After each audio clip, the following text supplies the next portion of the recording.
அனைவருக்கும் அன்பான காலை வணக்கம். உண்மையான ஞானமும் உங்களது நல்ல கர்மாவும் மட்டுமே உங்களுக்கு அனைத்து இன்பங்களையும் கொடுக்கும். கடவுள் அன்புமயமானவர், ஆனால் கர்ம விதிகளுக்கு உட்பட்டு செயல்படுவார். நம்முடைய இந்த வகுப்பில் தொடர்ச்சியாக நாம் ஏற்கனவே பார்த்து வந்த செய்தி அப்படிங்கிறது கேள்விகளிலிருந்து ஆரம்பம் அப்படின்னு தான் இதை நம்ம தொடங்கியிருக்கோம். காரணம், மனித வாழ்க்கை என்பது கேள்வி சக்கரங்களால் சுழன்று கொண்டிருக்கிறது. வாழ்க்கை பயணம் என்பது கேள்வி சக்கரங்களால் சுழன்று கொண்டிருக்கிறது. வாழ்க்கையினுடைய ஒருவருடைய வாழ்க்கையினுடைய முடிவில் அவருடைய சிலர் எப்படி இருக்காங்கன்னா, அவருடைய வாழ்க்கை முடிவு எடுத்துக்கிட்டா சிலருடைய வாழ்க்கை என்பது அழகான பதிலாகவும், சிலருக்கு ஆச்சரியமான பதிலாகவும், சிலருடைய வாழ்க்கை அபூர்வ பதிலாகவும் இருக்கும். ஆனால் பலருடைய வாழ்க்கை எப்படி இருக்கும் என்றால் கேள்விக்குறியாகவே இருந்து விட்டு போகிறது. அப்போ வாழ்க்கை என்பது எதை நோக்கினா, எல்லா கேள்விகளும், அதாவது கேள்வி அப்படிங்கிறது பிறந்ததிலிருந்து முதல் கேள்வி ஆனா பெண்ணா, இங்க படிக்க வைக்கிறியா அங்க படிக்க வைக்கிறியா, படிச்சதுக்கு அப்புறம் இப்படி ஆவானா அப்படி ஆவானா, இங்க ட்ரை பண்றீங்களா அங்க ட்ரை பண்றீங்களா. ஸோ ஒவ்வொரு நாளுக்கும் நீ எடுத்துக்கிட்டு உட்காந்து அனலைஸ் பண்ணாக்க, ஸ்கூல் கிளம்புனா 8 மணிக்கு கிளம்பலாமா 8:10 கிளம்பலாமா, வண்டியில் போகலாமா அங்கே போகலாமா. ஸோ எல்லாமே கேள்விகள். 2 கேள்விகள் நம்ம நகர்த்திக்கிட்டு இதுவா அதுவா இதுவா அதுவா அப்படி தான் போயிட்டு இருக்கோம். அப்போது இதை சூஸ் பண்ணுறோம் அதை சூஸ் பண்ணுறோம். அப்போது கேள்விகள் தான் மனிதனுடைய வாழ்க்கை பயணத்தை நகர்த்தி கொண்டே இருக்கிறது. ஒவ்வொரு கேள்விக்கும் முடிவில் ஏதோ ஒரு பதில் கட்டாயமாக இருக்கும். அந்த பதிலினுடைய உச்சபட்ச பிரகாசமாக எது இருக்க வேண்டும் என்றால் வெற்றியாக இருக்கும். அந்த பதில்னா நம்ம வெற்றி. ஸோ ஃபைனல் எண்ட் கன்க்ளூஷன் அப்படின்னா, எல்லோருமே வெற்றி அடைய வேண்டும், நம்ம சொல்ற பதில் ஏற்றுக்கொள்ளக்கூடியது, எல்லாமே வெற்றியாக இருக்க வேண்டும் அப்படின்னு நம்ம ஒவ்வொருத்தரும் எதிர்பார்க்கிறோம். அப்போ இது தொடர்பாக பேசுகின்ற பொழுது மக்களினுடைய மனநிலை எப்படி இருக்கிறது, வெற்றி தோல்வியை எப்படி அவர்கள் தீர்மானிக்கிறார்கள், எல்லாருமே வெற்றி தோல்வியை மிகச்சரியாக, அந்த கேள்விக்கு பதில் சரியாக வாழ்ந்து விட்டு போகிறார்களா அப்படின்னு கேட்கும்போது, அப்போ வெற்றினா என்ன, கேள்விகள்னா என்ன, பதில்னா என்ன, வாழ்க்கைன்னா என்ன. இந்த கேள்விக்கு கண்ணதாசன் 2 வரியில சிம்பிளா சொல்வார். வாழ்க்கை என்றால் என்னன்னா, வாழ்க்கை என்றால் எதுவும் இல்லை, உந்தன் எந்தன் கதைதானே. நீ ஒரு வாழ்க்கை வாழ்ற, அது உனக்கான வெற்றி. நான் ஒரு வாழ்க்கை வாழ்கின்றேன், எனக்கான வெற்றி. அப்போ இதுதான் ஃபார்முலா அப்படிங்கிறது எதுவுமே இல்லை. இது தொடர்பாக இந்த மக்களுடைய மனநிலையும் வெற்றியும் வைத்து கவி அப்துல் ரஹ்மான் ஒரு கவிதை ரொம்ப அழகாக சொல்லியிருப்பார். அது ரொம்ப பிடித்தமானது. அவர் எந்த காலகட்டத்தில் எந்த சூழலில் எழுதுறாருன்னா, நடிகர்கள் கட்சி ஆரம்பிக்கிறாங்க, அரசியல் கட்சி ஆரம்பிக்கிறாங்க. இதுக்கு ஒரு கவிதை அவர் எழுதியிருந்தார். அப்போ நடிகர்கள் கட்சி ஆரம்பிக்கிறார்கள், கூட்டம் நிறையா கூடுது. அப்போ கூட்டம் நிறையா கூடுதுங்கிறது எதை காட்டுகிறது அப்படின்னா, ஆட்டுக்கார அலமேல் படம் பார்த்துருப்பீங்கன்னு நினைக்கிறேன். அதை பற்றி அட்வர்டைஸ்மெண்ட் நல்லா தெரியும். ஆட்டுக்கார அலமேல் படம் வந்த பொழுது அந்த படம் பார்த்தவர்களுடைய கூட்டத்தை விடவும் அந்த ஆட்டை பார்க்க வந்த கூட்டம் அதிகமாக இருந்தது. ஆட்டை பார்க்கறதுக்காக வந்திருந்தாங்க. அப்போ தினத்தந்தி எல்லாமே அட்வர்டைஸ்மெண்ட் கொடுத்துருவாங்க. இந்த ஆடு ஆட்டுக்கார அலமேல் படத்தில் நடித்த ஆடு.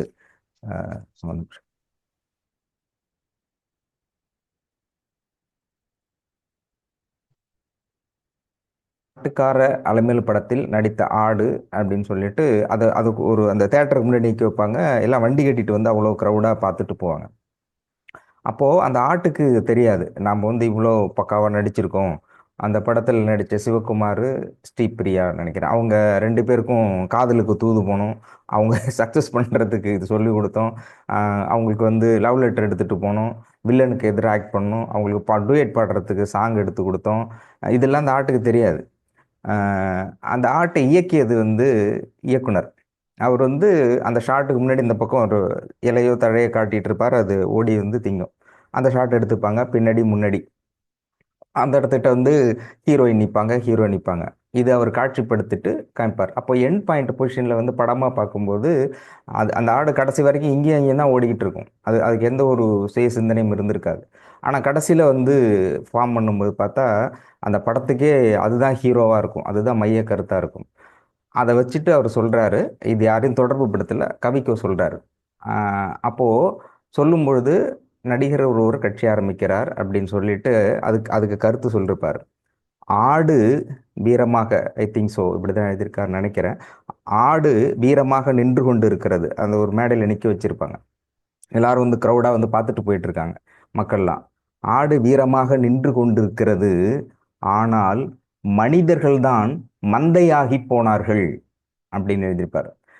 மந்தை அப்படின்னா அறிவு அற்றது அப்படின்னு இருக்கும். அதாவது முதல்ல இது போகுது, அது கூட சேர்ந்தே போகிறது மந்தை. முன்னாடி இது போது தனக்கென்று ஒரு சுய சிந்தனை இல்லாமல் ஓடிக்கொண்டிருப்பது மந்தை, மந்தை கூட்டம் அப்படிங்கிறது. ஆடு வீரமாக அது வந்து பார்த்தா பயப்படணும். ஆடு வந்து மனுஷனை பார்த்தா பயப்படணும், இவன் போய் வெட்டி சாப்பிட்ருவானு அது பயப்படணும். அது வந்து ஸ்டேஜில் தைரியமாக தழையை தின்னுட்டு கட்டி போட்டிருக்கான், தழையை தின்னுட்டு பார்த்துட்டு இருக்கு. ஆனால் இவங்க பார்த்துட்டு கூட்டம் கூட்டமாக பார்த்துட்டு இது நடிச்சுது, அப்படி இது நடிச்சுது, இப்படி நடிச்சுது அப்படின்னு சொல்லிட்டு போயிட்டு இருக்காங்க. அப்போ அது எழுதாது, ஆடு தைரியமாக நின்று கொண்டிருக்கிறது, மனிதர்கள் மந்தையாகி போனார்கள். இப்போ மந்தை மாதிரி வந்துட்டு போட. அப்போ ஒரு முடிவு அப்படிங்கிறதும் ஒரு தெளிவு என்பது விடை என்பதும் அப்படிங்கிறது ஒட்டுமொத்த மக்கள் தேர்ந்தெடுக்கக்கூடியது ஒரு ஜனநாயகமாக இருக்குமா அப்படிங்கிறது அவருடைய கேள்விக்குறி. நான் வந்து அதை அப்படி பார்க்கல. ஸோ நம்ம அரசியல் வேண்டாம் அதை பார்க்கல. அவர் சொன்னது எனக்கு எப்படி தோணுது அப்படின்னா, இயக்குனர், ஒரு படத்தினுடைய இயக்குனர் என்பது இறைவனாகவும் அந்த ஆடு என்பது மனமாகவும் நான் பார்க்குறேன். இப்போ வாழ்க்கை அப்படிங்கிறது ஒரு படமாக எடுத்துக்கிட்டோம்னாக்க இதை இயக்கி கொண்டிருப்பவர் இறைவன். ஆனால் நம்ம படம் பார்க்கும்போது யாருமே டைரக்டரை பற்றி நினைக்கிறது இல்லை, டைரக்டரோட தாட்ஸும் வர்றதில்லை. பட்டு அந்த ஆடு ஓடுகளே, அந்த அந்த ஆட்டுக்கார ஆடு ஓடுற மாதிரி எல்லாமே ஃபோக்கஸ். அது அந்த ஆட்டுக்கு வந்து இன்னொருத்தர் டைரக்டர் தான் சொல்லி அது நடிக்குதுங்கிறதும் தெரியாது. ஹீரோயின் வந்து கத்துவாங்க என்ன காப்பாத்து அப்படின்னாக்க உடனே அது ஓட ஆரம்பிக்குது. நமக்கு ரொம்ப சந்தோஷமாயிடுச்சு, ஆஹா ஆடு ஓடுது காப்பாற்ற போகுதுன்னு. ஆடு ஓடி முட்டுது, தள்ளுது, ஃபைட் பண்ணுது, கயிறு கீரெலாம் கட்டிருந்தா எடுத்து விட்டுட்டு உடனே கத்தி எடுத்துட்டு வந்து அதுவே கொடுக்குது, உடனே ஃபைட் பண்ணுறாங்க, ஜெயிக்கிறாங்க, கை தட்டுறோம். அப்போது அந்த மனம் வந்து என்ன சொல்கிறதோ மனதைத்தான் நாம் வந்து முழுமையாக நம்புகிறோம். மனமே பல மனம்தான் கடவுள். ஆனால் அதை மட்டுமே நம்பி ஓடிக்கொண்டு இருக்கிற பொழுது நாம் மெய்யறிவை மறந்து விடுகிறோம். அப்போது எல்லாத்தையும் இயக்குபவர் இறைவன். ஸோ இறைவன் என்பவர் இயக்குனர். ஆனால் பெரும்பாலும் நம்முடைய மனம், நாம் மனிதர்கள் இறைவனை விட்டுவிட்டு ஆடு, மனமாகிய ஆட்டை மட்டுமே கவனித்து கொண்டிருக்கிறோம், அதற்காக கை தொண்டு விடுறோம். அவர் சொன்ன அதே இதில் வந்து ஆடு மனம் வந்து தைரியமாக நின்றுக்கிட்டே இருக்குது மேடையில். மனிதர்கள் வந்து மந்தை மந்தையாக பார்த்துட்டு அதுதான் அப்படின்னு போயிட்டு இருக்காங்க. அதை தாண்டி அதையும் இயக்குகின்ற ஒரு இறைவன் இருக்கிறான் என்று எப்பொழுது உணர்கின்றோமோ அதுவே மெய்ஞானம். அப்போ ஒரு வாழ்க்கையில் வெற்றி என்பதற்கு அவர் சொல்றாரு, எப்படி ஜனநாயக வெற்றி அப்படிங்கிறதுக்காக அவர் சொன்னது. ஸோ மை கொஸ்டின் இஸ், இப்போ நான் ஒரு கேள்வியாக உங்கள்கிட்ட கேட்குறேன், வெற்றி அப்படிங்கிறதுக்கு என்ன ஃபார்முலா? இதுதான் இப்படி செஞ்சாக்க நம்ம ஜெயிச்சிடலாம் வாழ்க்கையில். ஸ்கூல் டேஸாக இருக்கட்டும், எக்ஸாமாக இருக்கட்டும், வாழ்க்கையாக இருக்கட்டும், அல்லது ஏதாவது ஒரு வியாபாரமாக இருக்கட்டும், அல்லது பிஸ்னஸ் வேற எதுவாக இருக்கட்டும். அப்போ வெற்றினா இதுதான் சார் வெற்றி, இதை செய்தால் வெற்றி அடைய முடியும், வெற்றிக்கு ஃபார்முலா இது அப்படின்னா என்ன சொல்லுவீங்க அப்படிங்கிறது ஒரு சின்ன கொஸ்டின். ஒரு 2 minutes கேட்போம், பதில் சொல்ல முடியுமா இருக்காவது? வெற்றினா என்ன, வெற்றிக்கு ஃபார்முலா என்னன்னு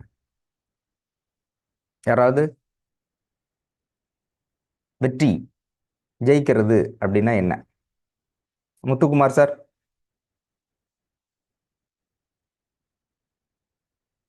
எனிபடி? ஐயா வணக்கம். ஆ ஐயா வணக்கம் சார். அனைவருக்கும் இனிய காலை வணக்கம். மிக்க மகிழ்ச்சி. அருமையான கேள்வி, அருமையான கேள்வி. அதாவது வெற்றிக்கான இது வந்து உண்மை, நேர்மை, சத்தியம். அதுதான் நம்ம வாய்மையே வெல்லும் அப்படிங்கிற ஒரு இதே நமக்கு கொடுத்துருக்காங்கங்கிறது எனக்கு டக்குன்னு நீங்க சொன்ன உடனே மனசுல வந்தது. வாய்மை, அவ்வளவுதாங்க. வாய்மைன்னு சொல்றாங்க இல்லையா? வாய்மை, அதாவது வாய்மையா இருக்கணும், வாய்மையா இருக்கணும் அப்படிங்கிறது தான். வாய்மை, வாய்மைன்னா சொன்ன என்னது அப்படின்னா? வாய்மைனா உண்மைதான். உண்மைன்னா அஹ் வாய்மை, வாய்மைன்னா இசை, இசைன்னா மியூசிக், இசை மியூசிக்னா இசை, அதுனா இது ரைட். ஓகே. இல்ல உண்மைங்கிறது வந்து நேர்மைன்னு சொல்லலாம். அப்படியே நிறைய மைகள் வாய்மை, நிறைய வருது. ஆமா. மயில் எல்லாருக்கும் அதெல்லாம் சரி, அதுதான் வாய்மை. ஆஹ், ஓகே, நன்றி. வாய்மை. ம், ம். மை, ஒருவேளை லிப்டிக் போட்டிருக்குங்களா சொல்லலாமா? வணக்கம் ஐயா. வாய்மை. அஹ், அஹ், இல்ல அவங்க ஒத்து அது வர மாட்டாங்களா அதுல? ஆமா அது வர மாட்டாங்க. அவங்க வர மாட்டாங்க. சரி, ஓகே, சொல்லுங்க. சரியான வணக்கம் ஐயா. சரியான முயற்சிங்க ஐயா. ஒரு நிமிஷம் ஷார்ட் ஒரு பதில் சொல்லிட்டு வந்துடுறேன். வாய்மைன்னு சொன்னீங்க. அது வள்ளுவர் சொல்றாரு, வாய்மை எனப்படுவது யாதெனின் யாதொன்றும் தீமை இல்லாத சொல். எப்போது வாய்மை அப்படின்னு சொன்னாக்க, எந்த சூழலிலும் ஒருவருக்கு தன்னால் தீங்கு இழைக்காத வார்த்தைகளை பேசுவதே வாய்மை. வாழ்க்கை என்பது வாய்மை அப்படின்னு சொல்லியிருக்காரு. நன்றி. வேற ஒருத்தர பேசுனீங்க, சொல்லுங்க. சார் சார் வணக்கம். வணக்கம், வணக்கம். வெற்றி என்பது ஒரு இலக்கை அடைவது அப்படிங்கிறது என்னுடைய கருத்து. ஆ, ஒரு இலக்கை நிர்ணயித்து அதை நோக்கி பயணம் பண்ணி அதை அடைவது தான் வெற்றி. வெற்றி. உதாரணத்துக்கு ஓகே, ஒரு தேர்வு. ரைட். ஆமா, கரெக்ட். இலக்கை நோக்கி அடைவது வெற்றி. அது ஃபார்முலா அப்படின்னா, இது செஞ்சா ஜெயிக்கலாம் அப்படின்னா என்ன ஃபார்முலா? இப்ப சார் சொன்னாரு வாய்மை. சரியான எதையும் முயற்சி ஐயா. உண்மையோடு இருக்க வேண்டும், நேர்மையாக உழைக்க வேண்டும், வாய்மை. எந்த தன்னால் தீங்கு இழைக்காம ஒரு செயலை செஞ்சா அதுல வெற்றி பெறலாம் அப்படிங்கிறது மலைராஜன் சார் சொல்லியிருக்காரு. நீங்க இடைவிடாத முயற்சி. ஆ, இடைவிடாத சரியான முயற்சி, முயற்சிங்க ஐயா. நம்பிக்கை. முயற்சி. சரி. ஆ. முயற்சி வெற்றி அடைவதற்கு ஃபார்முலானா முயற்சி எடுக்கணும் அப்படின்றீங்க. Right, okay. முயற்சி, அதுல நம்பிக்கை. இலக்கு அப்படின்னு சொன்னீங்க இல்லையா? இலக்கு அப்படிங்கும்போது எனக்கு தோன்றது என்னன்னா, பந்து இருக்கு இல்லையா? வெற்றிக்கும் இலக்குக்கும் ஒரு மனிதன் பந்தாக இருந்து விட வேண்டும். ஏன்னா யார் உதைத்தாலும் இலக்கை நோக்கியே ஓடிக்கொண்டிருக்கிறது பந்து அப்படின்னு ஒரு கவிதை வரும். இவனும் உதைப்பான், அவனும் உதைப்பான்.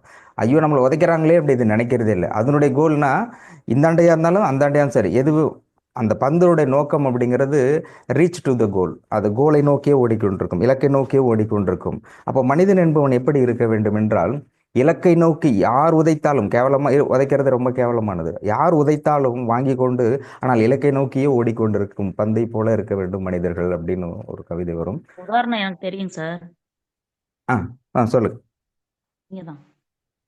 உதாரணம் சொல்லுங்க. விடாமுயற்சி. நீங்க தான்.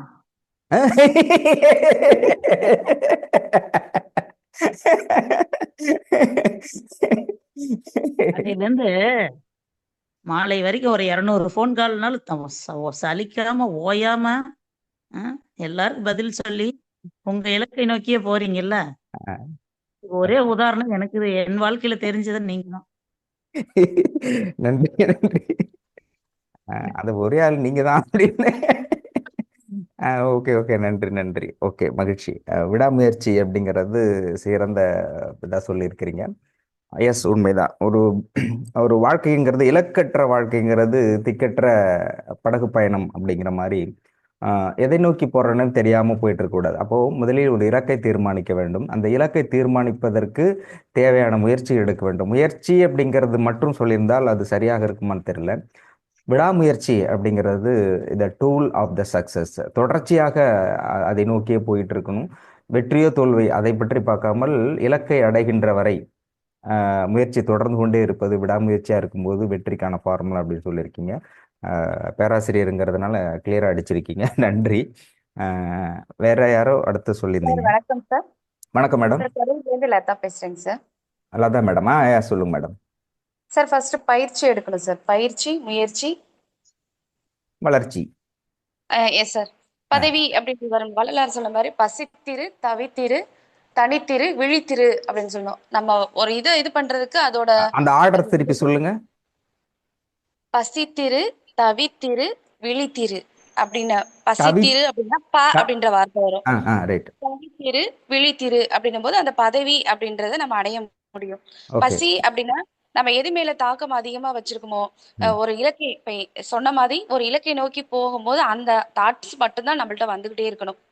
அதுக்கான பயிற்சி எடுக்கணும், அதுக்கப்புறம் முயற்சி எடுக்கணும், அப்புறம் அந்த வெற்றின்ற இலக்குக்கு போயிருவோம் சார். ஓகே, நன்றி. Thank you sir. Okay, okay. பயிற்சி, முயற்சி தொடர்ச்சியா செய்யணும். பயிற்சி, அது கண்டினியூ ஃபாலோ பயிற்சி தொடர்ச்சியா அதை பண்ணணும் அப்படின்னு இருக்காங்க அம்மா. சரி, ஓகே. இதோட சேர்த்து அதையும் கொஞ்சம் ஆட் பண்ணிக்கிங்க. கொஞ்சம் பூஸ்ட், ஹார்லிக்ஸ், போனிவிட்டா இப்படிலாம் சேர்த்து இன்னும் கொஞ்சம் பக்காவா இருக்கலாம் அப்படிங்கும், தொடர்ச்சியாகவும் போகணும் அப்படின்னு இருக்காங்க. Okay, right. வேற கடின உழைப்புடன் கூடிய விடாமுயற்சின்னு சொன்னாங்க ஐயா. கடின உழைப்புடன் கூட விடாமுயற்சின்னு சொன்னாங்க ஐயா. அது இன்னும் கொஞ்சம் எக்ஸ்ட்ரா போட்டுருங்க. கடினம் ரொம்ப டைட்டா பண்ணுங்க, சும்மாலாம் அப்படின்னா பயிற்சி கீச்செல்லாம் பார்த்தா ரொம்ப சென்சிட்டிவ் பார்த்துட்டு அதுவே இருக்கணும், கடினமா உழைக்கணும். அப்படி இருந்தாதான் கரெக்டாக ஜெயிக்க முடியும் அப்படின்றீங்க. ரைட். உங்கள் பேர் சார்? ஐயா என் பேர் குமரன் ஐயா, வேலூர் குமரன். ஓ மாவட்டம். ஓ குமரன் சாரா? ஓகே, நன்றி நன்றி. இப்போதான் இதான் ஃபர்ஸ்ட் டைம் பேசுறீங்களா? ஆமாங்க ஐயா. நான் இப்போதானே கேள்விப்பட்டேன். ஓகே, நன்றி நன்றி நன்றி. கீழே விழுந்தாலும் ஒருவர் ஏற்று பார்க்கும் அளவுக்கு எழுவதுதான் வெற்றி. முத்துக்குமார். கீழே விழுந்தால் வெற்றிங்கிறது ஓகே, அதுக்கான ஃபார்முலா என்ன? கரெக்ட். ஓகே, யாரையும் காயப்படுத்தாமல் ஒரு நிமிஷம். விஜயா மேடம் சொல்லியிருக்காங்க, யாரையும் காயப்படுத்தாமல் தன்னுடைய இலக்கை அடைய வேண்டும். அது ரைட்டு. ஓகே, வெற்றிக்கான ஃபார்முலா இது. வெற்றி இதெல்லாம் வந்து வெற்றின்னு சொல்றீங்க. அது எப்படி அடைவது? வேற வேற யாரோ சொன்னீங்களே, மாலதி மேடமா? கடமையை செய்தால் வெற்றி, கடனை செய்தால் தோல்வி, அவ்வளவுதாங்கய்யா. எது எது எதுவா? கடமையை செய்தால் வெற்றி, கடமை தான் வெற்றியா? கடக்கு செய்தால் தோல்வி, அவ்வளவுதாங்கய்யா. இல்ல, கடமை தான் வெற்றியா? கடமையை செய்தால் வெற்றி, கடனுக்கு செய்தால் தோல்வின்னு. கடமையை செய்தால் வெற்றி, அதுதான் அது வெற்றி. கடமைங்கிறது வெற்றின்னு சொல்றீங்க. அது எப்படி செய்யணும்? அதுக்கான ஃபார்முலா. இப்போ நான் கடமை, எனக்கு கடமை வந்து வேலைக்கு போகணும் அப்படிங்கிற கடமை இருக்குது, குடும்பத்தை காப்பாற்றணும் அப்படிங்கிறது கடமை எல்லோருக்கும் இருக்குது. அப்போ கடமையில் வெற்றி பெற வேண்டும், கடமை எல்லோருக்கும் இருக்குது. அதில் வெற்றி கடமையில் வெற்றி. உயர் கல்வியில் தூங்கியவன் அந்த கடைதண்ணில் தூங்கியவன் முதல் எழுந்தான்ங்கிற மாதிரி கடமை இருக்குது. அந்த கடமையில் வெற்றி பெறுவது எப்படி? அதுக்கான ஃபார்முலா அவங்க சொன்னாங்க இல்லையா, பயிற்சி, தொடர்ச்சி, முயற்சி, வளர்ச்சின்னு. அந்த மாதிரி ஏதாவது? தன்னை அறிந்தா பெருசு வெற்றி தாங்க ஐயா. இன்னொருத்தனை கவனிக்கிறத விட தன்னை கவனிச்சா வெற்றி அடைஞ்சிடலாம். தன்னை அறிதல். ஆமா, தன்னை அறிதல் வெற்றிக்கான ஃபார்முலா. மத்தவனை பார்த்தா நம்ம ஜெயிச்சிட்டோம் தோற்றோம் நம்ம கணக்கு பண்றோம். பட் அது அவசியம் இல்லை. தன்னை அறிந்தோம்னா அது ஜெயிச்ச மாதிரி தான். அதான் உண்மை. நீங்க சொல்றது ஆன்மீகத்துக்கா இல்ல வாழ்வில் எதுவா இருந்தாலும் தன்னை அறிதலா? அவங்க புரிதலை பொறுத்துங்க ஐயா. அவங்கவுங்க என்ன புரிஞ்சுக்கிறீங்களோ அவங்களுக்கு தகுந்த மாதிரியா? நீங்க உங்களுக்கு ஜெயிக்கணும்னா இதை பண்ணு, ஜெயிக்க வேணாம்னா விட்டுரு. அவங்களுக்கு தகுந்த மாதிரி பார்த்துங்க. ஓகே, வேற? இலக்கை நோக்கி பயிற்சி செய்து தன்னம்பிக்கை இருந்து கொண்டே இருக்க வேண்டும். ஓகே, உறுதியோட செயல்படணும் ஐயா. எப்படிங்க? மன உறுதி வேணும் ஐயா வெற்றிக்கு. மனசு வேணுமையாமா. எல்லாரும் பயிற்சி, முயற்சி, வளர்ச்சி எல்லாம் மனசு இல்லைன்னா என்ன பண்ண முடியும்? மனசுதான் மனசுல ஒரு உறுதி வேணும். மனதில் உறுதி வேண்டும், வாழ்க்கையில் தெளிவு வேண்டும். அப்போ மன உறுதி இருந்தால் வெற்றி பெற முடியும் இல்லையா? ஓகே, வேற யாராவது? ஐயா வணக்கம் ஐயா. வணக்கம் மேடம். ஐயா, இப்போ நம்ம ஒரு கோல் செட் பண்ணிட்டோம்னு வச்சுக்கோங்களேன். Very good. அந்த கோல் நோக்கி நம்ம எப்படின்னா ஒரு மனசுல இவரு ஐயா சொன்ன மாதிரி ஒரு வைராகியத்தோட தொடர்ந்து விடாமுயற்சியோட தொடர்ந்து உழைச்சிட்டே இருக்கணும். இப்போ ஒரு நான் 10 attempts பண்றேன்னு வச்சுக்கோங்களேன். அந்த 10 attempts பண்ற வரைக்கும் எனக்கு நான் சொன்ன கோல் என்னால அடைய முடியல. ஆனா ஒரு அட்டெம்ப்ட்லயும் எனக்கு வெற்றி தான். ஏன்னாக்கா என்னால 100% என்னால நான் செட் பண்ண கோல் அடைய முடியல அப்படின்னா கூட அட்லீஸ்ட் 1% நான் வந்து அதை நோக்கி நான் போயிட்டு இருக்கேன். அதுதான் என்னோட இம்ப்ரூவ்மெண்ட். ஸோ நான் 10 அட்டெம்ப்ட் பண்ணா கூட அதுவும் எனக்கு வெற்றி தான். எப்ப எனக்கு 100% எனக்கு அது சக்சஸ் ஆகுதோ அதுதான் நான் செட் பண்ண கோலை நான் ரீச் ஆனதுக்கான அடையாளம். ஸோ அது வர வரைக்கும் நம்ம அந்த வைராக்கியத்தோட வேற எங்கேயும் ஃபோக்கஸ் இல்லாம முழு ஃபோக்கஸையும் நம்ம டார்கெட் நோக்கி, டார்கெட்னா அதை வேற பிசினஸ் பக்கம் சொல்லல, நம்ம செட் பண்ண கோலை நோக்கி நம்மளுடைய தாட்ஸ், எண்ணம், சொல், செயல் அதை நோக்கியே ஓடிட்டே இருக்கணுங்க ஐயா. அதுதாங்க ஐயா. ஓகே, அந்த குதிரைக்கு கடிவாளம் கட்டுற மாதிரி அப்படி ஃபோக்கஸ் பண்ணிட்டு இருக்கணும். வெற்றினா இப்படிதான் சொல்ல முடியாது. போய் கொஞ்சம் எடுத்துக்கிட்டு வந்தோம்னா 2%, 3% இருக்குமியா. கடைசியில எவ்வளவு ஃபுல்லா எடுத்துட்டு வர்றோமோ அப்பதான்ப்பா 100%. அதனால ஒரே முட்டா எடுத்து வர முடியாது. கொஞ்சம் கொஞ்சமா எடுக்கிறதும் கவுண்டிங்ல வச்சுக்கணும் அப்படிங்கிறீங்க இல்லையா? அது ஒரு ஆளை பொறுத்து இருக்குதுங்க ஐயா. அவங்களுடைய திறமை, அவங்க எந்த மாதிரி இருக்கிறாங்க அதை பொறுத்து இருக்குங்க ஐயா. எப்படி இருக்கிறாங்கன்னா எண்ணம், சொல், செயல்ல சொன்னங்க ஐயா. Very good very good.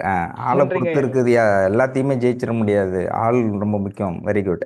எதற்காக கேள்வி? வணக்கம். சரி சொல்லுங்க. முகேஷ் பேசுறேன் சார். சொல்லுங்க ஞான. இது என்னை பொறுத்த அளவுக்கு கோல்ஸ் வந்து இருக்கக்கூடாது. இது வந்து இவர் ஓஷோ சொன்னது. அவர் என்ன சொல்லியிருக்காருன்னா, கோல்ஸ் நம்ம செட் பண்ணோம்னா நம்ம மைண்ட் வந்து எப்பவுமே ஃபியூச்சரை பத்தி திங்க் பண்ணோம், ப்ரெசன்ட்ல இருக்க மாட்டோம் அப்படின்னு சொல்லி சொல்றாரு. கரெக்ட். ஸோ நம்ம வந்து மெயினான எய்மே வந்து இந்த ப்ரெசன்ட் என்ஜாய் பண்ணணும். ஏன்னா ஃபியூச்சர்னு ஒன்று கிடையாது, பாஸ்ட்னு ஒன்று கிடையாது. இங்க இருக்கிற இந்த தருணம் மட்டும்தான் உண்மையான தருணம். ஸோ இந்த தருணத்துல இருக்கணும் அப்படிங்கிறாரு. அவர் என்ன சொல்லணும்னா அவேர்னஸோட இருக்கணும், விழிப்புணர்வோட இருந்து அன்பால செயல்பட்டு அந்த செயல்கள் வந்து இயற்கையா நடக்கும்போது எல்லாமே தானா சரியாக நடக்கும் அப்படின்னு சொல்லி அவர் சொல்றாரு. ஸோ நம்ம கோலை நோக்கி போக தேவையில்லை. ஏன்னா ஒரு கோலை அடைஞ்சா அடுத்த கோலை மைண்ட் செட் பண்ணும். மைண்ட் எப்பவுமே ஃபியூச்சர்லயே இருக்கும். ஸோ அதனால கோல் செட் பண்ண தேவையில்ல. நம்ம வந்து அவேர்னஸோட அன்போட இருந்தாலே வந்துட்டு நடக்க வேண்டியது தானா கரெக்டா நடக்கும் அப்படின்னு சொல்லி சொல்றாரு. Okay, very good. லைட்டிங்ல வர முடியுமா, கேமராவில் வர முடியுமா? அந்த ஞானி யார் அப்படின்னு மற்றவங்க பார்க்கட்டும். நன்றி. உங்களுடைய அந்த பதிவுகள் நிறைய பேர்கிட்ட ஷேர் பண்ணியிருந்தேன். ஏற்கனவே நீங்கள் சொன்ன பதிவுகள் டாக்டர்கிட்டையும் பேசியிருக்கேன். ஓகே. நன்றி. இப்போ 2 கேள்வி இருக்கு. இன்னும் இடையில வந்து சொன்னீங்க பாஸ்ட் ஒன்று, அது ஞானத்தின் நிலையில் சொன்னது கரெக்டு. பாஸ்ட்னு ஒன்று இல்லை, ஃபியூச்சர்னு ஒன்று இல்லை, ப்ரெசண்ட் தான் அப்படிங்கிற விஷயத்த சொல்லியிருக்கீங்க இல்லையா? ஆமா சார். அதை மட்டும் திருப்பி சொல்லுங்க. அது எப்படின்னா இப்போ நம்ம அந்த கோட்ஸ் மைண்ட்ல தான் அந்த கோட்ஸ் மட்டும் சொல்லுங்க. பாஸ்ட்ங்கிறது ஒண்ணு கிடையாது, ஃபியூச்சருங்கிறது ஒண்ணு கிடையாது, நிகழ்காலம் மட்டும்தான் நிஜம் அப்படின்னு சொல்லி அது வந்து உணர்ந்தா புரியும். ஏன்னா பாஸ்ட்ங்கிறது நம்ம மெமரி இருக்கிறனால நமக்கு பாஸ்ட்னு ஒண்ணு இருக்கிறது நமக்கு ஞாபகம் இருக்கு. உங்களுடைய பதிலுக்கு வர்றேன் நான், கட் பண்ணும். இப்போ அட் ப்ரெசென்ட் நீங்க இருக்கிறீங்க, இது மட்டும்தான் உண்மை, இது மட்டும்தான் நிஜம், நிசப்தம் அப்படின்னு யதார்த்தம் அப்படின்னு சொல்றீங்க இல்லையா? கரெக்ட். ஆமா சார். ஓகே. இப்போ ஒரு வாரத்துக்கு முன்னாடி நீங்க பேசுனீங்க, அது உண்மையா உண்மை இல்லையா? அது உண்மைதான் சார். அப்போ அது சொன்னது உண்மைதான். நம்ம வந்து அதுல அப்போ அது உண்மை, ஆனா இப்ப இதுதான் உண்மை. அது இல்ல அது என்னன்னா அதுலயே நம்ம வந்து அதுல நின்ற கூடாது, அந்த எண்ணத்துல நின்ற கூடாது அப்படின்னு சொல்லி சொல்றாரு. இப்ப பின்பு இப்ப வந்து உங்களுடைய புரிதல் எந்த அளவுக்கு தப்பா எடுத்துக்கோனா, உங்களுடைய புரிதல் எந்த அளவுக்கு இருக்குங்கிறதால என்னுடைய கேள்வி. அப்போ நீங்க ஏற்கனவே ஒரு வாரம் பேசுனுங்கிறது உண்மை இல்லையா? உண்மைதான். அப்போ அது உண்மை இல்லைன்னு சொல்ல முடியாது. ஆமாமா, உண்மைதான் அது. அப்போ பாஸ்ட்ங்கிறது உண்மை. ஏன்னா பாஸ்ட் இருந்தாதான் நீங்க பிரசன்ட்ல வந்திருக்க முடியும். பாஸ்ட்ல இருந்து பிரசன்ட்டுக்கு வந்திருக்கீங்க. ஆமா சார், கரெக்ட் தான். இப்போ நம்ம அது வந்து நமக்கு மெமரின்னு ஒண்ணு இருக்கிறனாலதான் நம்ம பாஸ்ட்ங்கிறத வந்து நம்ம ஞாபகம் வச்சுக்கிட்டு அது கோர்வையா நம்ம போறோம். ஞாபகம் இருக்க கூடாதியா? அதுதான் ரைட். ஓகே. அந்த ஞாபகங்கள் தான் வந்துட்டு நம்மள வந்து அந்த கோர்வையான இது ஒரு வாழ்க்கை அப்படிங்கிற இதை வந்து நமக்கு அந்த அந்த ஃபீலை வந்து கொடுக்குது. ஆனா நம்ம வந்து இப்போ பாஸ்ட்ல வந்து ஸ்டக் ஆயிட்டோம்னு வைங்களேன். ஃபார் எக்ஸாம்பிள் ஏதாவது ட்ராமா நடக்குது, இல்ல ஒரு நல்ல நிகழ்வு ஏதோ ஒன்று, நம்ம வந்து அதுலயே நம்ம நிலைச்சு நின்னுட்டோம் அப்படின்னா நம்ம எண்ணங்கள் எப்பவுமே அங்கே, நம்ம எனர்ஜி ஃபுல்லா பாஸ்ட்ல தான் இருக்கும். இல்ல ஃபியூச்சரை பத்தி நம்ம திங்க் பண்றோம். நான் இப்படி ஆயிட்டா நான் நல்லாயிருவேன், இவ்வளவு காசு வந்துட்டா நான் சந்தோஷமாயிடுவேன் அப்படின்னு நினைச்சோம்னா நம்ம எண்ணங்களை தூக்கி நம்ம ஃபியூச்சர்ல வச்சிடறோம். ஃபியூச்சர்ல வச்சுட்டோம்னா அப்புறம் நிகழ்காலத்துல நம்ம சந்தோஷமா இருக்க மாட்டோம். இப்போ இருக்கிற தருணத்தை நம்ம வந்து மேக்சிமம் வந்து யூட்டிலைஸ் பண்ணணும் அப்படிங்கறது என்னோட கருத்து. ஓகே, நன்றி. இத பண்ணாலே நம்ம எங்க நகரணுமோ அந்த இடத்துக்கு தானா நகர்ந்துரும் அப்படின்னு சொல்லி. ஓகே, உங்களுடைய பல்வேறு கருத்துக்களுக்கு நன்றி. சீஃப் டாக்டர் வந்துட்டாங்க. வகுப்பு நீங்க சொல்லலாம். நாளைக்கு கண்டிப்பா அது தொடரும். நாளைக்கு, இன்று போய் நாளை வா, நாளைக்கு பேசுவோம். சீஃப் டாக்டர் ஓகே ஓகே, நீங்க சொல்றது புரியுது. டாக்டர் வந்துட்டாங்க, அதனால நாளைக்கு ஒண்ணு இல்லைங்கிறது 2 வார்த்தை முடிஞ்சிச்சு. இல்ல இல்ல, நாளைக்கு கண்டிப்பா தொடரலாம். நன்றி. சரி, ஓகே, நன்றி.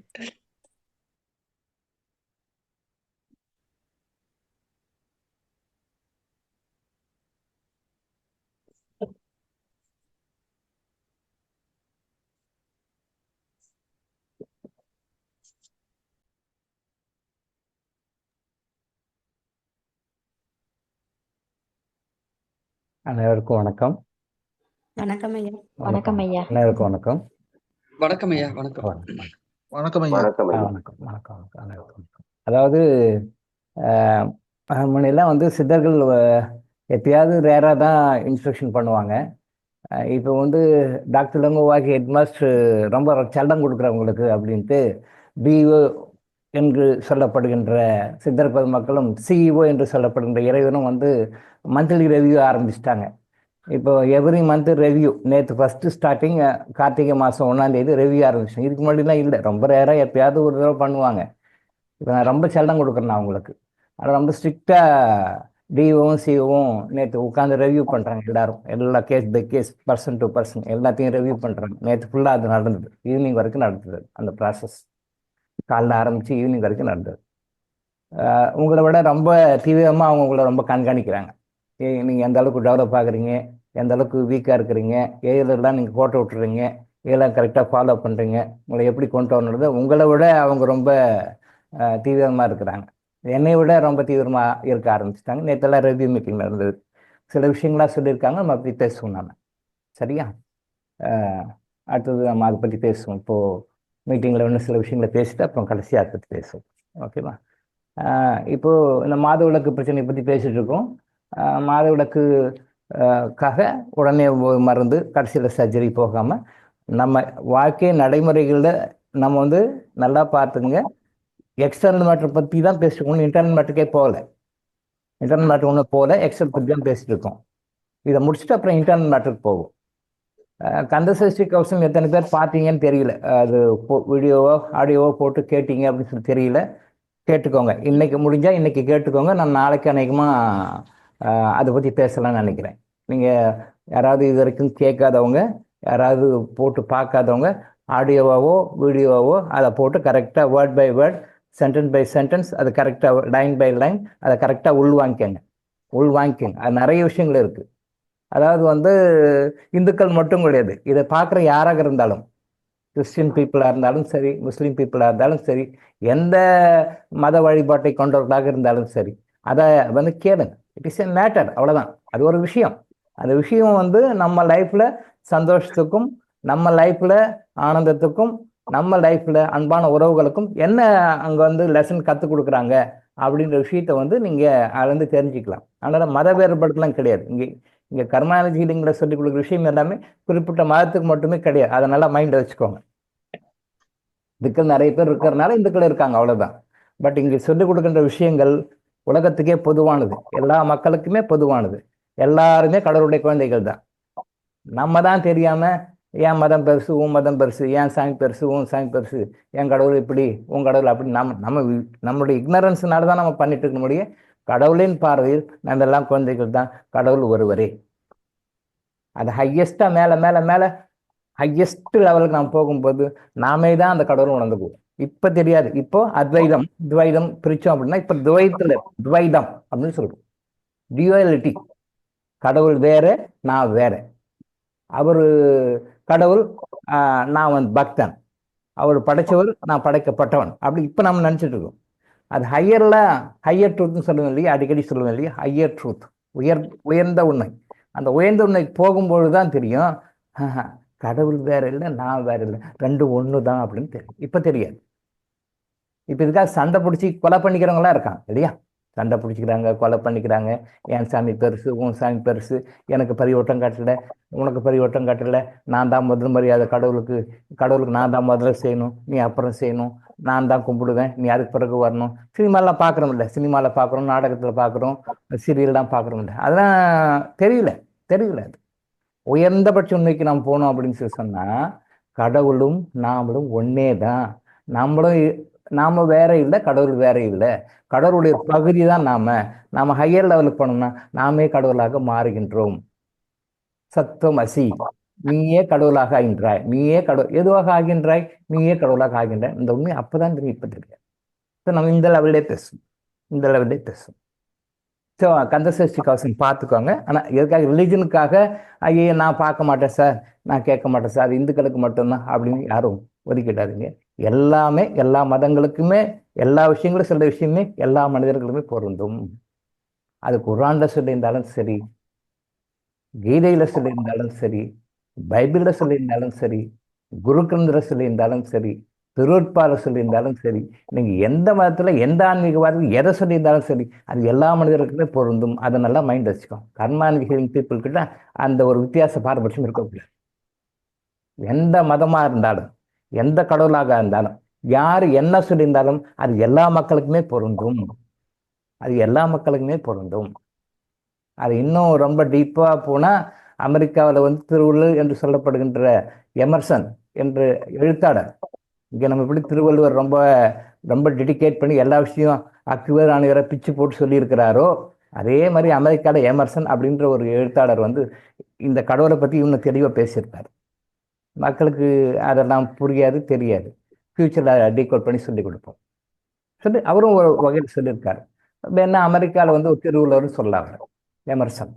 அவர் நிறைய விஷயங்களை வந்து நம்ம திருக்குள்ள சொன்ன மாதிரி நிறைய விஷயங்கள் அவர் எழுதியிருக்கார், சொல்லியிருக்காரு. அதை டீகோட் பண்ணி படித்தாங்க வச்சுக்கோங்களேன், அமெரிக்க மக்கள் இல்லை, அதை படிக்கிறவங்க எல்லாருமே திருக்குறளை படித்தா என்ன ஒரு ஞானம் வருமோ அந்த ஞானம் வரும்.